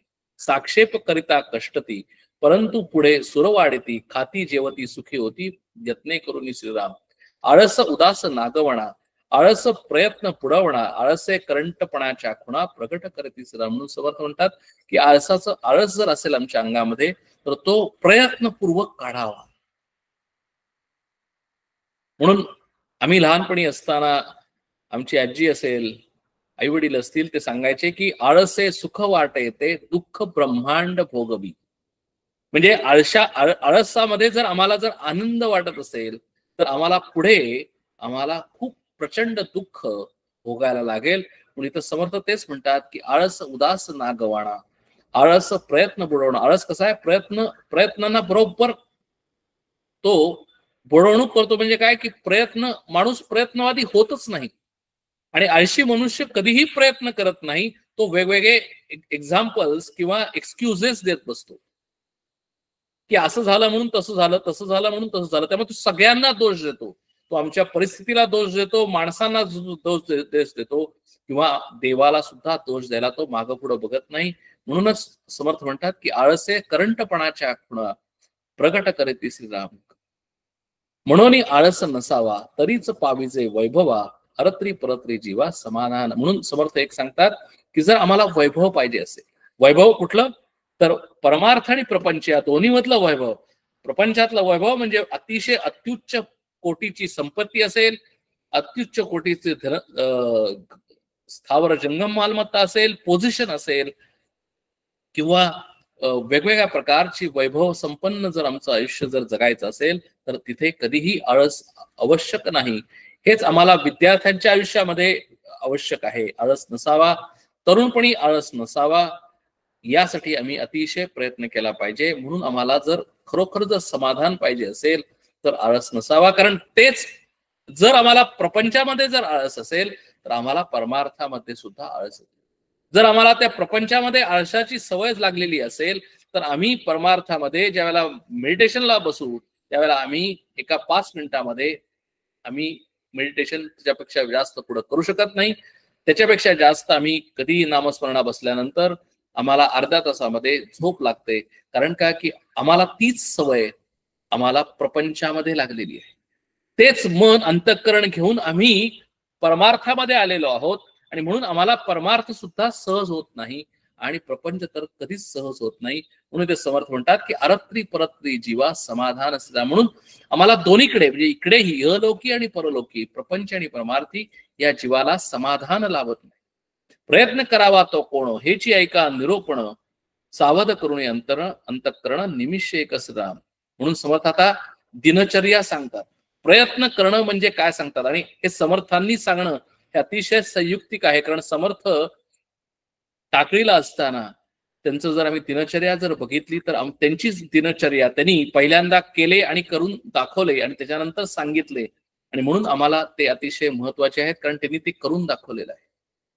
समर्थ म्हणतात की आम्ही काय करावं? प्रातःकाळी उठावं, सकाळी लवकर उठावं. सकाळी लवकर उठावं याच्यासाठी रात्री लवकर झोपावं. अगदी सरळ आहे. काहीतरी पाठांतर करावं, कारण का की ज्यावेळेला सकाळचा वेळ हा अतिशय चांगला असतो, त्यामुळे आम्ही पाठांतर करावं, चांगलं स्तोत्रपठण करावं, नामस्मरण करावं, मेडिटेशन करावं, यथाशक्ती आठवावे सर्वोत्तमाचे श्रीराम. एक सकाळी उठल्यानंतर आमचं जर दिवस चांगला जायचा असेल तर त्या सर्वोत्तमाला आठवावं, म्हणजेच त्या परमेश्वराला आठवावं. याचं कारण का की त्याच्यामुळे मी आज उठलेलो आहे. बघा किती मोठा विचार आहे. कारण जर मी झोपून उठलेलो असेल तर झोपून उठलेलो मी आहे, यात माझं कुठलंही कर्तृत्व नाही. मी ज्या अर्थी आज झोपून उठलेलो आहे त्या अर्थी माझं हृदय व्यवस्थित आहे, मला श्वासोश्वास घेता येतो आहे, म्हणून मी उठलेलो आहे. आणि म्हणून हे जर कोणाचं असेल तर तो कोण जो आहे, ती शक्ती आहे, ती एक अद्भुत अदृश्य अशी शक्ती आहे. त्याला तुम्ही निसर्ग म्हणा, नेचर म्हणा, देव म्हणा, सर्वोत्तम म्हणा, काहीही म्हणा, पण जी शक्ती माझ्यामध्ये नाही आणि ती शक्ती अज्ञात शक्ती आहे, तिला आठवावं. म्हणजे काय की आमच्या मनामध्ये ग्रॅटिट्यूड निर्माण होईल, आमच्या मनामध्ये ह्युमिलिटी निर्माण होईल. नाहीतर माणूस कसा होईल? मदोन्मत्त होईल. माणूस कसा होईल? अभिमानी होईल. त्याच्यामध्ये प्रचंड इगो असा ठासून भरलेला असेल आणि त्याच पद्धतीने तो दिवसभर वागेल. आणि म्हणून समर्थ म्हणतात की सकाळी उठल्यानंतर एक अतिशय हंबल, अतिशय ग्रॅटिट्यूडनी त्या सर्वोत्तमाची स्मरण करावं, त्याला आठवावं आणि काय करावं? तो जो ऍटिट्यूड आहे तो धारण करून दिवसभर असं घालवावं. समर्थांच्यातून काय सांगायचं आहे की दिवसभर आम्हाला काम करायचंच आहे, प्रश्नच नाही. पण सकाळी उठल्यानंतर आम्ही जर काही जरी थोड्या फार पद्धतीने नामस्मरण केलेलं असेल, मेडिटेशन केलेलं असेल, स्तोत्र म्हणलेली असेल, पूजा अर्चा केलेली असेल, तर माझं दिवस, संपूर्ण दिवस हा अतिशय चांगला जाईल. यासाठी समर्थ आम्हाला हे दिनश्चर्या सांगतायत. मग दिशेकडे जावे, जे कोणासीच नव्हे ठावे, शौच आचमन करावे, निर्मळ जय श्रीराम. आता हे त्या काळामध्ये आवश्यक होतं. सध्याच्या काळामध्ये आज आमच्या सगळ्यांच्याकडे घरामध्येच टॉयलेट्स असल्यामुळं आम्हाला त्याच्यासाठी बाहेर जाण्याचं कारण नाही. समर्थांच्या काळामध्ये ते आवश्यक होतं. मुख मार्जन प्रातस्नान, संध्या तर्पण देवता अर्चन, पुढे वैश्य देवोपासन यथासांग श्रीराम. उठल्यानंतर मुखमार्जन करून, प्रातस्नान करून, बऱ्याच वेळेला हा प्रश्न प्रश्न विचारला जातो की अरे मी सकाळी स्नान करायलाच पाहिजे का मेडिटेशनसाठी, नामस्मरणासाठी? त्याचं उत्तर असं आहे की ज्या वेळेला मी अंघोळ करतो, ज्या वेळेला मी स्नान करतो, त्यावेळेला मी शरीराने शुद्ध होतो. नवे ज्यावेळेला मी शरीराने शुद्ध होतो त्यावेळेला मी मनाने सुद्धा शुद्ध होतो. मी प्रसन्न होतो, मला फ्रेश वाटतं सध्याच्या इंग्लिशच्या भाषेमध्ये. आणि म्हणून स्नान करावं, बाकी काहीच नाही. दात घासल्यानंतर मला फ्रेश वाटतं म्हणून मी दात घासावेत आणि मग ते केल्यानंतर आम्ही बाकीच्या सर्व गोष्टी कराव्यात. म्हणजे समर्थ परत इथे म्हणतात की संध्या तर्पण देवता अर्चन, पुढं वैश्य देवी पासन यथोसांग श्रीराम. ते समर्थांना एवढंच म्हणायचं आहे की आम्ही प्रातस्नान केल्यानंतर, सकाळी उठल्यानंतर, अंघोळ केल्यानंतर थोडस देवता ध्यानम, म्हणजे थोडक्यात की जो माझ्यापेक्षा वरती आहे त्याचं स्मरण करावं. म्हणजे मी थोडासा शांत होतो, ती आनंदी होतो. एक आता मनामध्ये एक अतिशय कृतज्ञतेची भावना निर्माण होते आणि त्या भावानं मी दिवसभर जगतो. म्हणून हे मी करावं. काही फळाहार घ्यावा, मग संसार धंदा करावा. सुशब्द राजी राखावा, सकळ लोक श्रीराम. म्हणून नंतर म्हणतात, समर्थ म्हणतात की समर्थांना पण माहितीये की आधी प्रपंच करावा नेटका असं सांगितलेलं आहे समर्थांनी. आणि प्रपंच कसा नेटका करावा असं सांगितलंय, त्याचं कारण असं आहे की मग त्याला समर्थ म्हणतात की मग संसार धंदा करावा. म्हणजे सकाळचं एक रुटीन माझं एक फिक्स असावं, एक सकाळची एक डिसिप्लिन फिक्स असावी आणि त्याच्यानंतर मग मात्र मी बाकीचं, समजा आपण असं म्हणू की 9 असेल, 10 असेल, सकाळची 9 वाजेपर्यंत हे माझे सगळे रुटीन, माझं सकाळचं रुटीन अशा पद्धतीने केल्यानंतर 8 असेल, 9 असेल, नंतर 5 वाजेपर्यंत संसार धंदा करावा. म्हणजे नोकरी करावी, बिझनेस करावा, धंदा करावा. असं समर्थांनी सांगितलंय. काही असेल, ती शेती असेल किंवा आर्टिफिशियल इंटेलिजन्स नोकरीमध्ये असेल तर तिथं मी कोडिंग करायचं असेल, किंवा मी मॅनेजर असेल तर मी मॅनेजमेंट करावी, धंदा असेल तर धंदा करावा, काय जे असेल ते आम्ही करावं, पण कसा करावा? सुशब्दे राजी राखावा सकळ लोक सुद्धा. म्हणून समर्थांनी हे सांगितलं की ज्यावेळेला आम्ही कुठलंही गोष्ट करू त्यावेळेला कसं करावं, तर आम्ही आमच्या तोंडावर नेहमी कंट्रोल ठेवा. कारण समर्थांनी बघितलेलं आहे की अरे या तोंडामुळेच सगळे प्रॉब्लेम झालेले आहेत. का तोंडामुळे प्रॉब्लेम झाले? कारण तोंडाने आम्ही कुणाला चांगलं म्हणतच नाही. आम्ही प्रत्येक वेळेला आमच्या तोंडामध्ये वाईट विचार येतात, निगेटिव्ह विचार येतात, आणि निगेटिव्ह विचार असल्यानंतर आम्ही ते बोलून दाखवतो. आणि आम्ही दुसऱ्याशी निगेटिव्ह विचार बोलले, त्याच्याबद्दल वाईट म्हणलं, त्याला जर चांगलं म्हणलं नाही, त्यामुळे आम्ही आमच्यामध्ये रिलेशनशिपमध्ये प्रॉब्लेम येऊ शकतो. हे समर्थांनी त्या काळात सुद्धा बघितलेलं आहे. सध्या पण आम्ही बघतो की फक्त एका शब्दाने शब्द वाढतो आणि मन दुखवली जातात. आणि म्हणून समर्थ म्हणतात की सुशब्दे राजी राखावा सकळ लोक सुद्धा. म्हणून समर्थांनी सांगितलेलं आहे, अलीकडच्या काळात सुद्धा असं म्हणतात की अजात शत्रुत्वाला एक प्रकारची चतुराई लागते. म्हणजे मला जर कुठलेही शत्रू नसतील याचाच अर्थ काय आहे की मी अतिशय सावधानतेने, चतुराईने मी माझा पूर्णपणे दिवस काढावा. कारण मी इंटर रिलेशनशिप मध्येच आहे, मी लोकांशी बोलतो आहे, मी समाजामध्ये आहे, मी प्रपंच करतो आहे, मी नोकरी करतोय, धंदा करतोय, म्हणजे लोकांशी माझा संबंध येतोय. तर मी गोड बोलून अतिशय सुशब्दे राजी राखावा सकळ. थोडक्यात काय की मारामारी करू नये, थोडक्यात काय की कुणाला अपशब्द बोलू नये. एक अतिशय सचोटीने, अतिशय प्रेमाने, अतिशय डोक्यावर बर्फ ठेवून, तोंडामध्ये साखर ठेवून संबंध दिवसभर काढावा. ज्याचा जो व्यापार तेथे असावे खबरदार, दुष्टितपणे तरी पोरं वेळा लावी सदा. म्हणून समर्थ आम्हाला सांगतात की अरे प्रत्येक जण आपापला नोकरी धंदा करतोय, तिथे कसं करावं?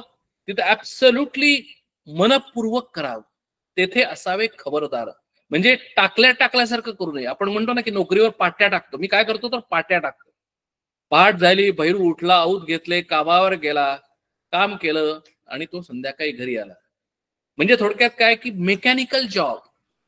मेकॅनिकल का? तर मला फक्त इथं पैसे मिळणार आहेत, पगार मिळणार आहेत महिन्याला, म्हणून मी तिथं जातो. समर्थ म्हणतात की तेथे असावे खबरदार. म्हणजे काय की अरे जिथं तू असशील, जे काही करशील ते अतिशय मनापासून कर. तिथे तू खबरदारी राख. म्हणजेच काय की तू सावधानतेने जीव ओतून काहीही काम कर. त्याच्यातून काय होईल? तुझ्या मनाला सुद्धा तशी सवय लागेल. जसं प्रपंचामध्ये आहे तसंच परमार्थामध्ये आहे. म्हणून आम्ही परमार्थामध्ये ज्या वेळेला पूजा करतो त्यावेळेला काय करतो? कोणीतरी सांगितलेलं आहे पूजा करायला म्हणून आम्ही पूजा करतो, आमच्यासाठी पूजा करत नाही. कोणीतरी आम्हाला मेडिटेशन सांगितलेलं आहे म्हणून आम्ही मेडिटेशन करतो, आम्ही आमच्यासाठी मेडिटेशन करत नाही, आमच्यासाठी आम्ही नामस्मरण करत नाही. कारण का? की आम्ही तिथं खबरदार नसतो, तिथं आम्ही आमच्यासाठी काहीही करत नाही. आम्ही त्यामुळे तिथं टाकल्यासारखं, पाट्या टाकल्यासारखं आम्ही साधना करतो, उपासना करतो, आणि त्यामुळे काय आम्हाला फळ मिळत नाही. सिंपल आहे. वर्षानुवर्ष आम्ही नामस्मरण करतो, वर्षानुवर्ष आम्ही मेडिटेशन करतो, तरी आम्ही शांत राहू शकत नाही. आम्ही प्रसंगामध्ये एक अतिशय आत्मविश्वासानं प्रसंग फेस करू शकत नाही. आमच्यामध्ये सारखी अस्वस्थता आहे, आमच्यामध्ये सारखं संशय आहे, आमच्यामध्ये निगेटिव्ह विचार आहेत. म्हणून समर्थ म्हणतात की अरे तुलाच फायदा होईल तेथे असावे खबरदार, दुष्टितपणे तरी पोरं वेढा लावी सदा. चुके ठके विसरे सांडी, आठवण झाली चरफडी, दुष्टित आळसाची दकडी प्रचिती पहा सदा. या कारणे सावधान एकाग्र असावे मन, तरी मग जेविता भोजन गोड वाटे सदा. म्हणून समर्थ म्हणतात युक्ती काय आहे? तर अतिशय सावधान असावं. म्हणजे थोडक्यात काय की अतिशय सावधानतेने मनापासून काम करावं. आणि म्हणून समर्थ म्हणतात की अरे अगदी जेवत असताना सुद्धा तू मनापासून जेव. आम्ही काय करतो सध्याच्या काळामध्ये, आम्हाला मल्टीटास्किंगची प्रचंड सवय लागलेली आहे. आणि या व्हॉट्सअपच्या काळामध्ये, या सोशल मीडियाच्या जगामध्ये प्रचंड मल्टीप्लेक्सिंग आम्ही करतो. म्हणजे बऱ्याच वेळा मला आश्चर्य वाटतं की मी ज्याला रस्त्यावरून जात असतो, स्त्री पुरुष स्कूटरवरून चाललेले असतात. पाठीमागचा जर सोडा, पाठीमागचा जो बसलेला माणूस आहे तो तर फोनवर बघत असतो, मधनं मध्ये तो व्हॉट्सअप बघत असतो, फोनवर बोलत असतो. हे तर काही चुकी म्हणजे हे तर नाहीच नाही. अहो, ड्रायव्हिंग करत असताना सुद्धा मान वाकडी करून खांदा आणि मान याच्यामध्ये फोन ठेवून माणसं स्कूटर चालवत असतात. आता याच्यामध्ये एकाग्रे असावे मन हे कुठं येतं? येतच नाही, कारण आम्ही एका वेळेला 2 गोष्टी करतोय. एका वेळेला स्कूटरही चालवतोय आणि त्याच वेळेला आम्ही कुणाशी तरी बोलतो तरी आहे. अहो, मला आता सांगा, एवढं महत्वाचं काम आमच्या प्राईम मिनिस्टरला किंवा प्रेसिडेंटला तरी असेल का हो? एवढ्या 5 मिनिटांनी आमचा प्रॉब्लेम येतो असं कुणाला तरी असेल का हो? पण आम्हाला सवय लागलेली आहे आणि त्यामुळे आम्ही कुठल्याही गोष्टीमध्ये जर अशा पद्धतीने जर आम्ही मल्टीटास्किंग करत असू, अशा पद्धतीने आम्ही आचार आणि विचार जर करत असू, तर आमचं मेडिटेशन मध्ये मन लागणार का? चंचलम ही मन कृष्ण प्रमाथी बलवदृढम असं ज्याला अर्जुन म्हणतो, त्या अर्जुनाला ज्याला हा प्रश्न पडतो, आम्हाला काय आमचं मन या सोशल मीडियाच्या काळामध्ये आमचं सेकंदाने सुद्धा मन आमचं एकाग्र होऊ शकणार नाही, प्रश्नच नाही. कारण आम्हाला सवयीच इतक्या वाईट लागलेल्या आहेत आणि त्यामुळे काय होतंय की आम्ही 5 मिनिटं सुद्धा एका जागेवर शांतपणानं बसू शकत नाही. आणि म्हणून मग आमच्या आयुष्यामध्ये गोडी कुठली असेल? म्हणून आमच्या आयुष्यामध्ये टेन्शन्स आहेत, आमच्या आयुष्यामध्ये अस्थिरता आहे, आमच्या आयुष्यामध्ये सारखं चंचलता आहे. म्हणून इथं समर्थ म्हणतात एकाग्र असावे म्हणून प्रपंच आणि परमार्थ या दोन्हीमध्ये एकच मन असल्यामुळे त्या पद्धतीने मग माझ्या मनाला घडवावं आणि घडवण्यासाठी आम्ही प्रपंच वापरावा. प्रपंच हा आम्हाला सहज करावा लागतो, परमार्थ हा प्रयत्नपूर्वक करावा लागतो. आणि म्हणून मन सुद्धा आम्ही प्रपंचामध्ये घडवावं आणि तेच मन आम्ही घेऊन परमार्थामध्ये यावं. आणि म्हणून म्हणतात समर्थ की तरी मग जेविता भोजन गोड वाटे सुद्धा. म्हणून आम्हाला ज्याला प्रपंचामध्ये आम्ही ज्याला मन तयार करतो त्यावेळेला आम्हाला प्रपंचामध्ये सुद्धा आनंद मिळतो, गोडी वाटते आणि परमार्थामध्ये सुद्धा गोडी वाटते. पुढे समर्थ म्हणतात की पुढे भोजन झाली यावरी काही वाची चर्चा करी एकांती जाऊन विवरी नाना ग्रंथ श्रीराम. समर्थांनी हे अतिशय चांगलं सांगितलेलं आहे की जेवण झाल्यानंतर थोडंसं दुपारचं जेवण झालं असेल किंवा संध्याकाळचं जेवण झालं असेल तो काही प्रश्न नाही. सांगण्याचा मुद्दा एवढाच आहे, समर्थांचं अतिशय उपदेश शिकवण हीच आहे की आम्ही काहीतरी दिवसाभरी काहीतरी वाचन आणि चर्चा करावी, चिंतन करावं. बघा आज आज आमच्या जीवनामध्ये किती आम्ही वाचन करतो, किती आम्ही चिंतन करतो. आणि ज्याला वाचन आणि चिंतन म्हणजे हे न्यूजपेपर नाहीत. न्यूजपेपर ही इन्फॉर्मेशन आहे, गुगलमध्ये सर्च नाही, ती इन्फॉर्मेशन आहे. आम्ही नॉलेज किती घेतो, आम्ही एखादा विषय त्याच्यावर वाचून त्याच्यावर विचार किती करतो की ज्याच्यातून माझा स्वतःचा उद्धार होईल, माझी स्वतःची प्रगती होईल, ह्याच्यावर आम्ही किती किती विचार करून त्या पद्धतीने वागतो. म्हणून समर्थाने सांगितलंय की एकांती जाऊन विवरी नाना ग्रंथ श्रीराम. म्हणून ती ग्रंथ कुठलेही असतील, ते प्रपंचातले असतील किंवा परमार्थातले असतील, नवीन विचार असतील, नवीन थॉट प्रोसेस असेल, नवीन व्हिजन असेल, नवीन मिशन असेल, म्हणून कुठले तरी ग्रंथाचं वाचन करावं, त्याच्यावर चिंतन करावं. म्हणून तिथं समर्थ म्हणतात तरीच प्राणी शहाणा होतो, नाहीतरी मूर्खची राहतो. अहो, समर्थांनी हे 400 वर्षापूर्वी लिहिलंय. आपण बिल गेट्सचं उदाहरण वाचलं असेल की ज्यावेळेला बिल गेट्स मायक्रोसॉफ्ट सीईओ होता, त्यावेळेला तो डे टू डे बेसिसवर किती बिझी असेल सांगा. आम्ही तर इतक्या नक्कीच बिझी नाहीये. त्या काळामध्ये बिल गेट्स सुद्धा वर्षातून 8 दिवस पूर्णपणे एकांतवास करत असे आणि त्या एकांतवासामध्ये 8 दिवसामध्ये महत्वाची पुस्तकं त्यावेळेला तो वाचत असे. म्हणजे त्या 8 दिवसामध्ये तो पूर्णपणे संबंध सगळं कट ऑफ होऊन महत्वाची पुस्तकं वाचत असे की जेणेकरून त्याला पुढच्या वर्षी आपण काय करायला पाहिजे, आपण कशा पद्धतीने डेव्हलपमेंट करायला पाहिजे, कशा पद्धतीने आपण मायक्रोसॉफ्ट पुढे नेली पाहिजे, काय आता नवीन वारं कुठलं आहे, कशा पद्धतीने फ्युचर डेव्हलप होणार आहे, कशा पद्धतीने कस्टमर बेस चेंज होतो आहे, कशा पद्धतीने माणसं विचार करण्याचं चेंज होत आहे, कशा पद्धतीने संबंध सगळा समाज चेंज होतो आहे, हे ते वाचून त्या पद्धतीने तो पुढचं प्लॅनिंग करत असे. कारण का की मनुष्य त्याच्यामध्ये शहाणा होतो, तरीच प्राणी शहाणा होतो, नाहीतरी मूर्खची राहतो. आम्हाला 7 habits of highly effective people मध्ये हेच सांगितलेलं आहे की जर आम्हाला जर चांगलं इफिशियन्सी प्रोडक्टिव्हिटी जर वाढवायची असेल तर आम्ही तेच परत करण्याच्या ऐवजी शार्पन द सॉ ही आम्हाला एक चांगली नवीन हॅबिट सांगितलेली आहे की जर आम्ही जर शार्पन द सॉ म्हणजे जर कुऱ्हाड जर त्याला आम्ही जर धार लावली तर आम्ही लवकर झाडं तोडू शकतो. नाहीतर ती धार नसलेल्या कुऱ्हाडीने मी कितीही वेळ जरी झाड कापत राहिलो तरी तो जाणार नाही. म्हणजे काय, नाही तरी मूर्खची राहतो. म्हणून समर्थांचा हा विचार किती महत्वाचा आहे बघा. सध्याच्या काळामध्ये, प्रपंचामध्ये आणि परमार्थामध्ये तरीच प्राणी शहाणा होतो, नाहीतरी मूर्खच राहतो. हेच आम्हाला परमार्थामध्ये पण आहे. मला जर मी मेडिटेशन करत असेल, मी नामस्मरण करत असेल आणि जर मला जर त्याचं जर फळ काय आहे हे मी जाणून घेतलं नाही, जाणीवपूर्वक या साधना केल्या नाहीत, उपासना केल्या नाहीत, तर माझ्यामध्ये चेंज कसा होईल? आणि माझ्यामध्ये चेंज होणार नाही म्हणजे मी माझं आयुष्य जर पूर्वीसारखंच राहत असेल तर मग उपासना आणि साधना करून उपयोग काय? मग माझ्यामध्ये चेंज कशासाठी व्हायचा पाहिजे? तर वेल चेंज म्हणजे मी कालच्यापेक्षा आज शांत झालो पाहिजे, कालच्यापेक्षा मी आनंदी झालो पाहिजे, कालच्यापेक्षा मी आज कॉन्फिडंट झालो पाहिजे, कालच्यापेक्षा आज मी व्यवस्थित निर्णय घेऊ शकलो असलो पाहिजे. म्हणजे ज्या वेळेला जर माझ्यामध्ये हा चेंज माझा मलाच कळतो, हे जर मी झालो नाही तर नाही तरी मूर्खची राहतो. म्हणून हे कळण्यासाठी म्हणून सत्संगाचं महत्व आम्हाला सांगितलेलं आहे. त्याचं कारण काय आहे? तर याच्यासाठी की तरीच प्राणी शहाणा होतो, नाही तरी मूर्खची राहतो. लोक खाती आपण पाहतो दैन्यवान असणार. म्हणून काय करतो? म्हणून कितीतरी लोक जी सक्सेसफुल नाहीत, अगदी अगदी व्यवहाराच्या दृष्टीनं, प्रपंचाच्या दृष्टीनं सक्सेसफुल नाहीत, ते काय म्हणतात?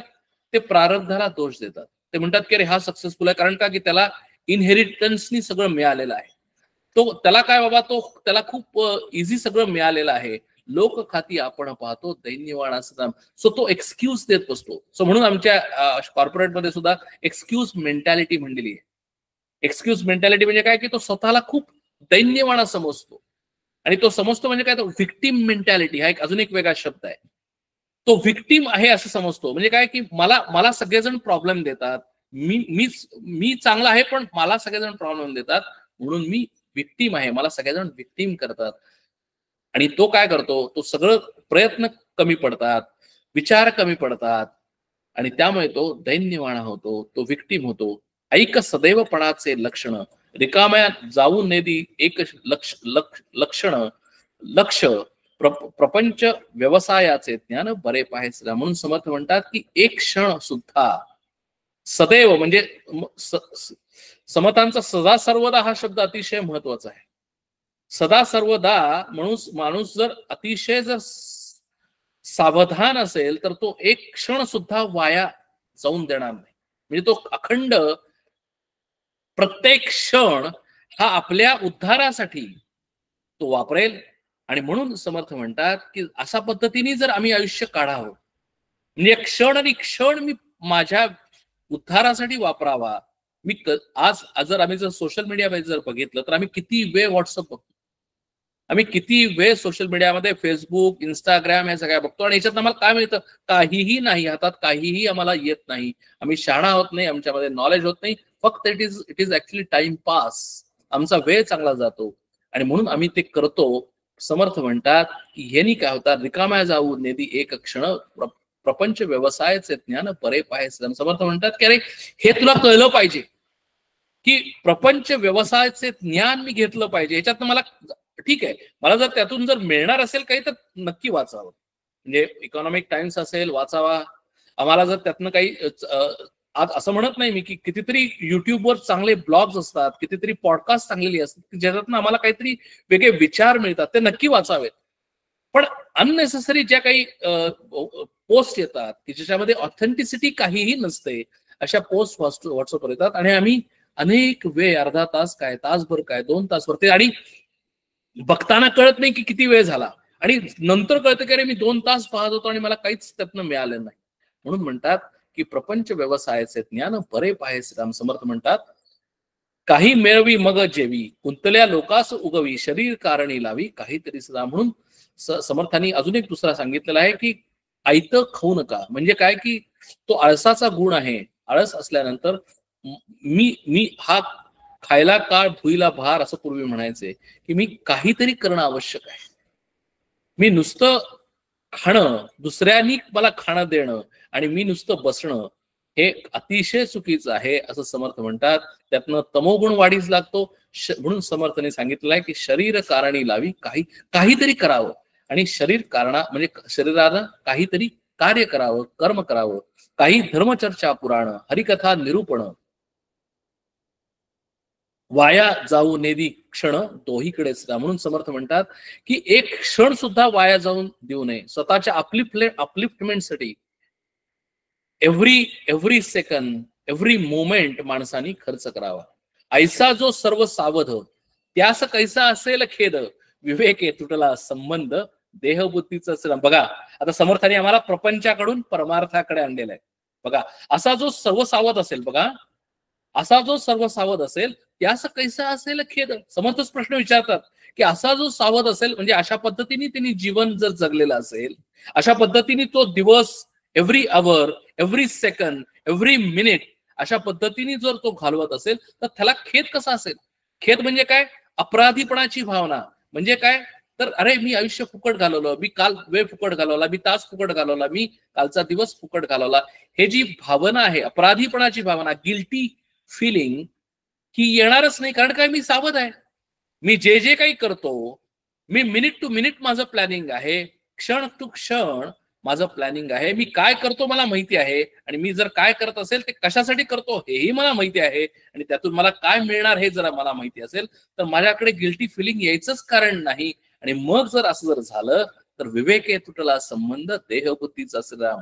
म्हणून तो प्रपंचामध्ये सुद्धा अत्युच्च गोष्टी मिळवेल, अकम्प्लिशमेंट नॉर्मल लोकांच्या पद्धतीने मिळवेल आणि तो वाचत असल्यामुळे, त्यांनी विवेक जागृत ठेवत असल्यामुळे, त्यांनी ग्रंथ वाचलेले असल्यामुळे, त्यांनी सत्संग केलेला असल्यामुळे समर्थ म्हणतात की ऑटोमॅटिकली तो प्रपंचाकडून परमार्थाकडे केव्हा खेचला जाईल त्याचं त्याला सुद्धा कळणार नाही. विवेके तुटला संबंध देहबुद्धीचा श्रीराम. आणि म्हणून काय होईल? त्याच्या देहबुद्धीचा संबंध सुटेल. म्हणजेच काय होईल? तो विवेकी त्याची देहबुद्धी जाऊन तो आत्मबुद्धिवान होईल. आणि आत्मबुद्धिवान होईल याचाच अर्थ काय की तो आत्म्याकडे विचार करायला लागेल. आत्मा वारे श्रोतव्य मंतव्य निरिध्यासितव्य. म्हणून त्याला त्याच्यामध्ये ही भावना निर्माण होईल की आहे तितुके देवाचे, ऐसे वर्तणे निश्चयाचे, मूळ तुटे उद्वेगाचे, येणे रीतीसदा. म्हणून असा जो माणूस आहे जीवन जगत असताना त्याला ज्यावेळेला त्याला एवढंच कळतं की अरे माझ्या हातात काहीच नाही, प्रपंचामध्ये आणि परमार्थामध्ये माझ्या हातामध्ये काहीही नाही. मग कुणाच्या हातामध्ये आहे? तर त्या सर्व काही त्या परमेश्वराच्या हातामध्ये आहे. मी इथे आलेलो आहे त्या परमेश्वरामुळे आलेलो आहे. मी जगतो आहे ते परमेश्वरामुळे जगतो आहे. जे काही मिळवतो आहे ते सुद्धा परमेश्वरामुळे मिळवतो आहे आणि जे काही भोगणार आहे ते सुद्धा परमेश्वर आहे. तुमेव केवलम करतासी, तुमेव केवलम धरतासी, तुमेव केवलम हरतासी. अरे जे काही आहे परमेश्वरा, हे गणेशा, हे सगळं तुझंच आहे. आणि म्हणून असं त्याचं वागणं होतं, असं त्याचा विचार होतो, असं त्याचं वर्तन होतं, याचा त्याचा निश्चय होतो. आणि मग त्याच्यातून त्याला काय मिळतं? उद्वेग कमी होतो, गिल्टी फिलिंग कमी होतं, निराशा कमी होते. तो एक अतिशय उत्साहाने, अतिशय प्रसन्नतेने तो जीवनामध्ये वावरतो. याचं कारण काय की त्याला अधिष्ठान कुणाचं आहे, त्याला पाया किंवा बेस फाउंडेशन कुणाचं आहे, तर त्याला देवाचं फाउंडेशन आहे. आणि म्हणून आज मला जर आनंद, सुख, समाधान आणि शांतता जर पाहिजे असेल तर प्रपंचातून आम्हाला ती कधीच मिळणं शक्य नाही. मटेरियलिस्टिक लाईफ जगून आम्हाला ते कधीही मिळणं शक्य नाही.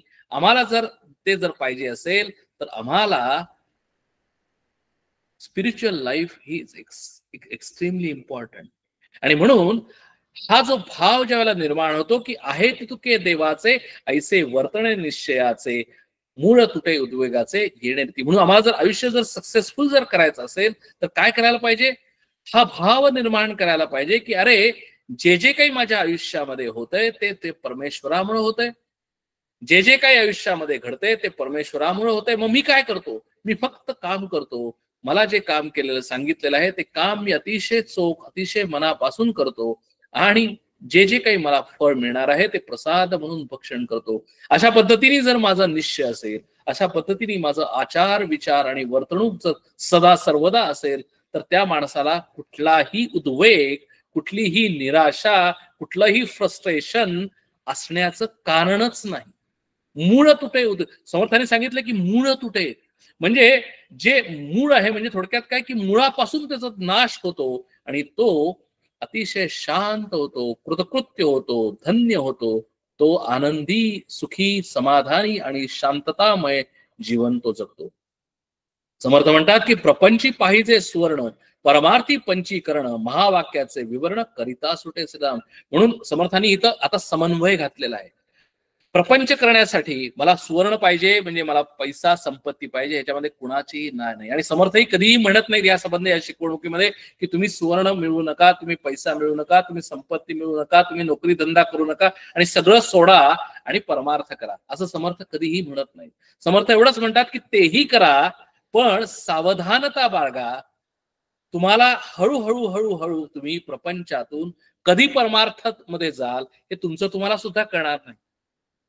प्रपंचातून कधी तुमची ती वृत्ती निर्माण होईल, ती पारमार्थिक वृत्ती निर्माण होईल, म्हणजे आहे प्रपंचामध्ये, करतोय नोकरी, पण तरी सुद्धा आहे तुके देवाचे ऐसे वर्तणे निश्चयाची, ही पारमार्थिक दृष्टी आहे, ही विजन परमार्थाची आहे.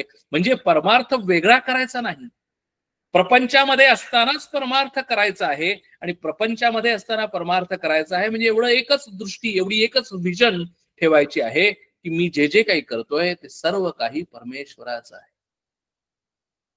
म्हणजे यत करोशी यत जुहोसी, हा जो श्लोक आहे हा एक श्लोक, किंवा जे जे मी काही करतो ते सर्व काही परमेश्वरासाठी करतो, जे काही काम करतो ते परमेश्वरासाठी करतो, हा श्लोक, किंवा आहेत तुके देवाचे ऐसे वर्तणे निश्चयाचे, ही ओवी, ह्याच्यातून एकच आम्हाला सांगितलं जातं की अरे आमचं आयुष्य अतिशय शांत, अतिशय सुख समाधानी आणि उत्साहाने आम्ही काम करतो. याचे कारण काय की आम्हालाही माहिती आहे की प्रपंची पाहिजे सुवर्ण, सुवर्णाशिवाय, संपत्तीशिवाय मला हे देह, मला राहायला घर पाहिजे, जेवायला अन्न पाहिजे, अन्न वस्त्र निवारा हे पाहिजे, आणि त्यासाठी मला सुवर्ण पाहिजे, त्यात शंकाच नाही. पण माझं लक्ष हे ज्यावेळेला मिळालेलं आहे त्यावेळेला माझं लक्ष परमार्थामध्ये पंचीकरण, म्हणजे तेही मी सोडलेलं नाही, महावाक्याचं विवरण विचार मीही सोडलेला नाही. आणि असं करता करता करता काय होतं तर कर्म उपासना ज्ञान येणे राहे समाधान, परमार्थाचे दे साधन तेची ऐकत जावे श्रीराम. आणि म्हणून काय होतं त्या माणसाचं हे जीवन अतिशय समृद्ध होतं, हे जीवन अतिशय सुख समाधान शांतीनं भरून जातं. त्याला शोधायला सुद्धा जावं लागत नाही. Life become so simple, life become so easy, life become without any friction. तो अतिशय शांतपणानं, अतिशय समाधानानं, अतिशय आनंदानं, अतिशय शांततेने सकाळी उठल्यापासून रात्री झोपेपर्यंत तो आयुष्य शांतपणाने काढतो, समाधानी आयुष्य काढतो. त्याच्यामध्ये कर्म आहे, म्हणजे कर्म उपासना ज्ञान हा त्याचा वृत्तीभाव होतो, तर त्याचा स्वभाव होतो, आणि त्याचा स्वभाव होतो. आणि त्यामुळे तो कर्म उपासना ज्ञान हा समुच्चय, हे जे सांगितलेलं, जे वेदांमध्ये सांगितलेलं आहे ते तो करत राहतो. आणि ते करणं म्हणजेच प्रपंच आणि परमार्थ यांचा समन्वय करणं. ते करणं म्हणजेच प्रपंचामध्ये राहून परमार्थ करणं. म्हणजे प्रपंच आणि परमार्थ हे दोन वेगळे नाहीत. आधी प्रपंच करावा आणि नंतर परमार्थ करा असं नाही. प्रपंच आणि परमार्थ हे दोन्ही एकाच वेळेला नवे नवे परमार्थ दृष्टी ठेवून प्रपंच करावा आणि त्याच्यामध्ये समाधान असावं. अशा पद्धतीने आम्ही जर आयुष्य जर केलं, हीच समर्थाने शिकवणूक दिलेली आहे. सगळ्यात शेवटी मी शेवट करताना म्हणेन की आहे तुके देवाचे ऐसे वर्तने निश्चयाचे. अशा पद्धतीने जर आम्ही आयुष्य जर वागलो, म्हणून ऐसे वर्तने निश्चयाचे म्हणले. बघा आम्ही सगळेजण म्हणतो शब्द, आम्ही सगळेजण म्हणतो महाराजांनी केलं, महाराजांमुळे असं झालं असं झालं, आम्ही शब्द नेहमी वापरतो. पण इथे निश्चय हा महत्वाचा आहे. आणि निश्चय कुठून येतो? माझ्या मनातून येतो. आणि जर निश्चय ज्याला माझ्या मनातून, माझ्या अंतःकरणातून येत असेल, त्याला भीती आहे का? भीती नाही. त्यावेळेला एन्झायटी आहे का? एन्झायटी नाही. त्यावेळेला कुठल्याही प्रकारचं हे असं व्हावं तसं व्हावं असं आहे का? कधीही नाही. कारण जे जे काही होईल ते माझ्या चांगल्यासाठी होईल, जे जे काही होईल ते परमेश्वरासाठी होईल. परमेश्वराच्यामुळे जे काही मला चांगलं झालं तर ती परमेश्वराची कृपा आहे. जर माझ्या मनाप्रमाणे झालं नाही, माझ्यावर प्रसंग वाईट आले, माझ्यावर संकट कोसळली, तर ते परमेश्वराची इच्छा आहे. म्हणजे चांगलं झालं तर परमेश्वराची कृपा, वाईट झालं तर परमेश्वराची इच्छा, असा भाव मी डेव्हलप करतो आणि अशा भावानं मी आयुष्य जगतो. 1 दिवस नाही, 2 दिवस नाही, तर माझं आयुष्यच तो भावानी भरून जातं. म्हणजेच त्या माझ्यामध्ये देव आणि मी वेगळा राहतच नाही. प्रपंच आणि परमार्थ हे 2 वेगळे राहतच नाही. सर्व काही परमार्थच होतो. सर्व काही देवासाठी आणि देवासाठी करतो आणि तेच आयुष्य मी जगतो. आणि हेच शिकवण समर्थांनी आपल्याला सांगितलेली आहे या समासामध्ये. ही खरोखर अतिशय महत्वाची शिकवण आहे आणि त्याच्यासाठी वेळ लागतो. हे एका दिवसात होत नाही, 2 दिवसात होत नाही. यासाठी किमान सांगितलेलं आहे की अनेक वर्ष आम्ही त्यासाठी प्रयत्न करावा, हळूहळू प्रयत्न करावा, त्याच्यामध्ये निश्चय निर्माण करावा आणि हळूहळू आम्ही तिथपर्यंत जात राहावं. म्हणजे आम्हाला सर्व काही आयुष्यामध्ये मिळेल. सर्व गोष्टींनी आम्ही समृद्ध होऊ, सर्व गोष्टींनी आम्ही कृतकृत्य होऊ, धन्य होऊ आणि तोच तेव्हाच आम्ही म्हणू शकू की धन्योहम धन्योहम धन्योहम पुनः पुनः. इति श्री दासबोधे गुरुशिष्य संवादे शिकवण निरूपण नाम समास तिसरा. हरिओम तत्सत. प्रार्थना म्हणते. हो. कल्याण करी राम राया, राम राया कल्याण करी देवराया. जनहित विवरी, जनहित विवरी, जनहित विवरी कल्याण करी राम राया. तळमळ तळमळ होतची आहे, होतची आहे, हे जन हाती धरी दयाळा. कल्याण करी राम राया. अपराधी जन चुकतची गेले, चुकतची गेले, तुझा तूची सावरी दयाळा. कल्याण करी राम राया. कठीण त्यावरी कठीणची झाले, कठीणची झाले, आता नदीसे उरी दयाळा. कल्याण करी राम राया. कोठे जावे काय करावे, काय करावे, आरंभिली बोहरी दयाळा.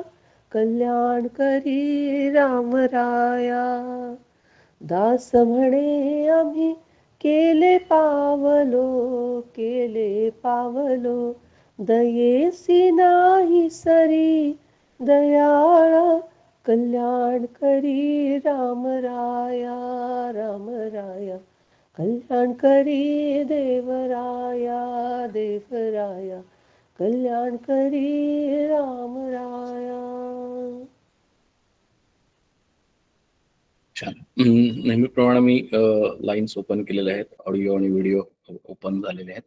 काही जर शंका असतील, काही कॉमेंट्स असतील तर नक्की आपण शेअर करू शकतो. ऑडिओ अनम्यूट करायला लागेल, व्हिडिओ अनम्यूट करायला लागेल. खरा तसं समास अतिशय सोपा आहे, अतिशय कॉमन सेन्स आहे. याच्यामध्ये तसं बघायला गेलं तर आपल्याला सगळ्या गोष्टी माहिती आहेत. याच्यातली एकही गोष्ट आपल्याला माहिती नाही असं नाही. पण फक्त एकच आहे की implementation is the key, consistency is the key. आणि त्यामुळे समर्थ ज्यावेळेला हे एम्फसाइज करतात, रिएन्फोर्स करतात, तो थॉट परत एकदा आमच्या मनामध्ये रुजवतात की अरे हे जर असं आहे, अशा पद्धतीने तू वागत असशील तर अजून जास्त जोमाने तू पुढे चालू ठेव. जर वागत नसशील तर तू परत एकदा विचार कर आणि त्या पद्धतीने तू तुझं आयुष्य तुझं घडव. आणि तू आयुष्य तुझा जीवनाचा शिल्पकार असल्यामुळे तू ते सर्व घडवलंस तर ते तुझ्याच फायद्याचं आहे. हा समर्थांचा उपदेश आहे, शिकवणूक आहे.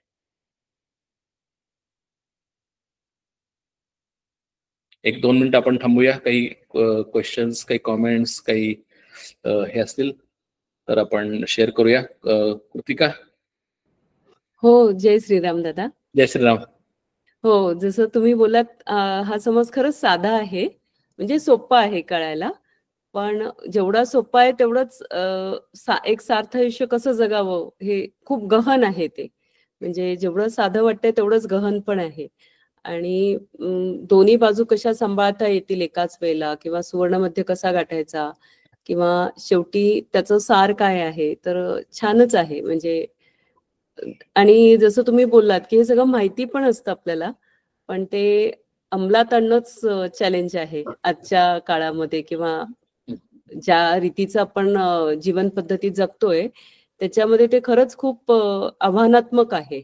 कारण कितीही ठरवलं पण जर आजूबाजूचं वातावरण तसं नसेल आणि म्हणजे पोषक नसेल, किंवा मग आपण तर ते त्याच्याकरता मग असं होतं ना की तेवढा तुमचा निश्चय अजून पुढचा पाहिजे हे सगळं करायला.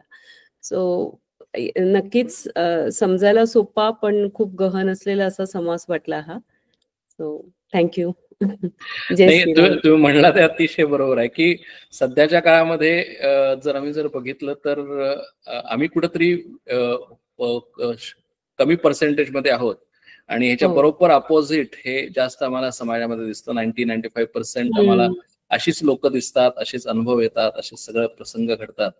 पण त्यावेळेला आपल्यासाठी या 5% लोकांसाठी आम्हाला असं वाटतं कामा नये की अरे ते चुकीचं आहे, आम्ही जे वागतोय ते चुकीचं आहे आणि आम्हाला आधार मिळावा, आम्हाला ते अधिष्ठान आहे ते जागृत मिळावं, म्हणजे एक आमच्याकडे एक धैर्य यावं, आमच्यासाठी एक आम्हाला एक बेस मिळावा, फाउंडेशन असावं.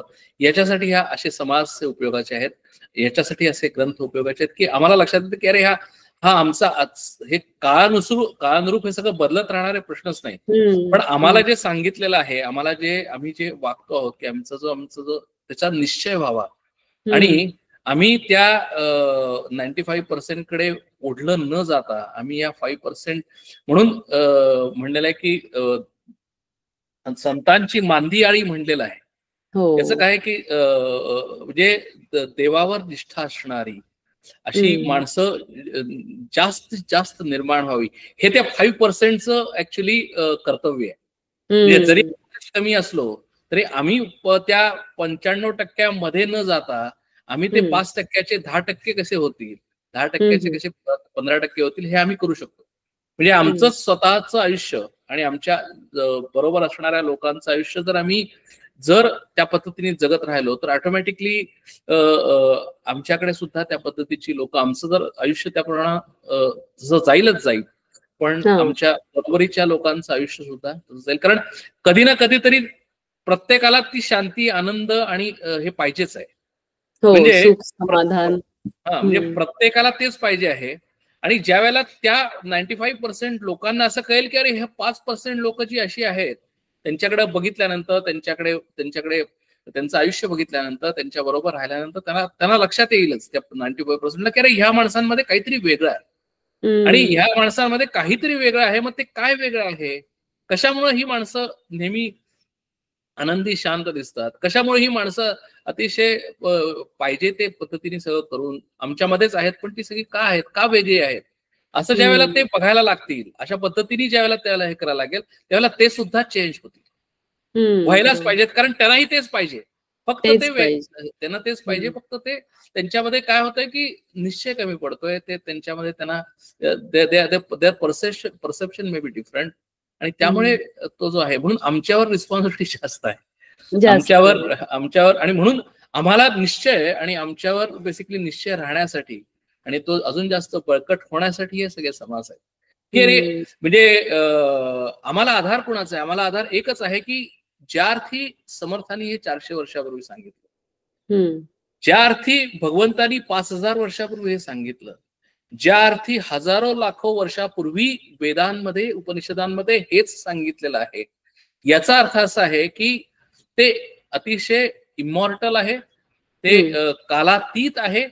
माणसं आली गेली, काळ आला गेला, पण तरी सुद्धा ते जर असं असेल तर ते मी वागतो आहे, हा माझा बेस आहे. म्हणजे आमच्या मनामध्ये तो कॉन्फिडन्स निर्माण होण्यासाठी हे समास आहे. म्हणजे आम्ही कुणा एका व्यक्तीचं ऐकत नाही, कारण आम्ही नॉर्मल आयुष्यामध्ये आम्हाला बरेच असे मेंटर्स असतात, आम्ही असे बरेच बेसिकली सल्ला देणारे असतात, बऱ्याच वेळेला आम्ही त्या व्यक्तींचं ऐकतो, आम्हाला प्रॉब्लेम असेल तर त्याच्याबरोबर जातो, समुपदेश म्हणजे काउन्सिलर्स असतात. I think you are also doing the same, right? So ह्या सगळ्या ह्याच्यामध्ये बेसिकली राईट की तो एक लेवल आहे, पण इथे ही जी लेवल आहे ही आम्ही कुणाच ऐकतो, आम्ही कुणाचं basically who is our counsellor, who is समुपदेशन करणारा कोण आहे, तर प्रत्यक्ष परमेश्वर आमचा काउन्सिलर आहे. आणि तो कशा बेसिसवर, कुठल्या बेसिसवर करतो, तर ह्या ग्रंथांच्या आधाराने तो आम्हाला सल्ला देतो. त्या ग्रंथांच्या आधाराने आम्हाला वागण्यासाठी, जीवनामध्ये वागण्यासाठी एक आत्मविश्वास देतो. म्हणून आत्म्याचा विश्वास आत्मविश्वास, आत्म्याचा आनंद आत्मानंद, आत्मशांती ही शांती कुणाची आहे, तर ती आत्मशांती, आत्म्याची शांती आहे. आणि म्हणून आम्ही सत्य शोधक आहोत. जे सत्य आहे ते सत्यम ज्ञानम अनंतम ब्रह्म. हा ज्या वेळेला एकदा निश्चय झाला आणि एकदा आमच्यावर कॉन्फिडन्स, विश्वास आला, की ऑटोमॅटिकली आम्हाला त्याच्यापासून आम्ही च्युत होऊ शकत नाही.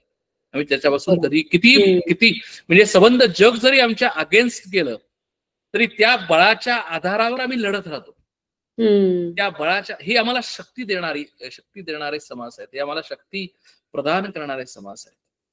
म्हणून हे सगळ्यात जास्त महत्वाचं आहे. येस, छान. म्हणजे थोडक्यात निश्चयाबरोबर जबाबदारी मोठी आहे, असं दोन्ही आहे. निश्चय तर आहेच, पण जबाबदारी पण आली, असं नक्कीच आहे, प्रश्नच नाही. ओके, थँक्यू दादा. जय श्रीराम. जय श्रीराम. अजून काही कॉमेंट्स?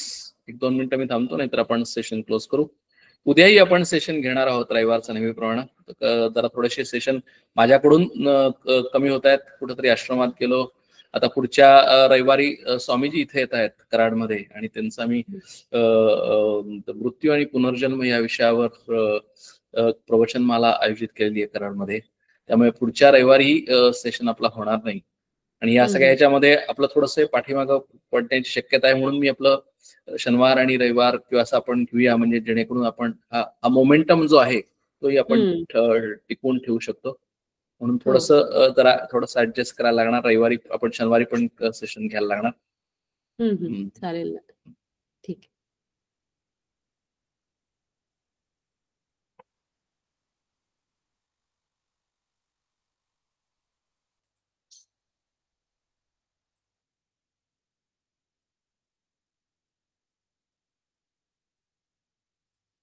ठीक आहे, मी रेकॉर्डिंग स्टॉप करतो आणि सेशन क्लोज करतो. हरिओम तत्सत.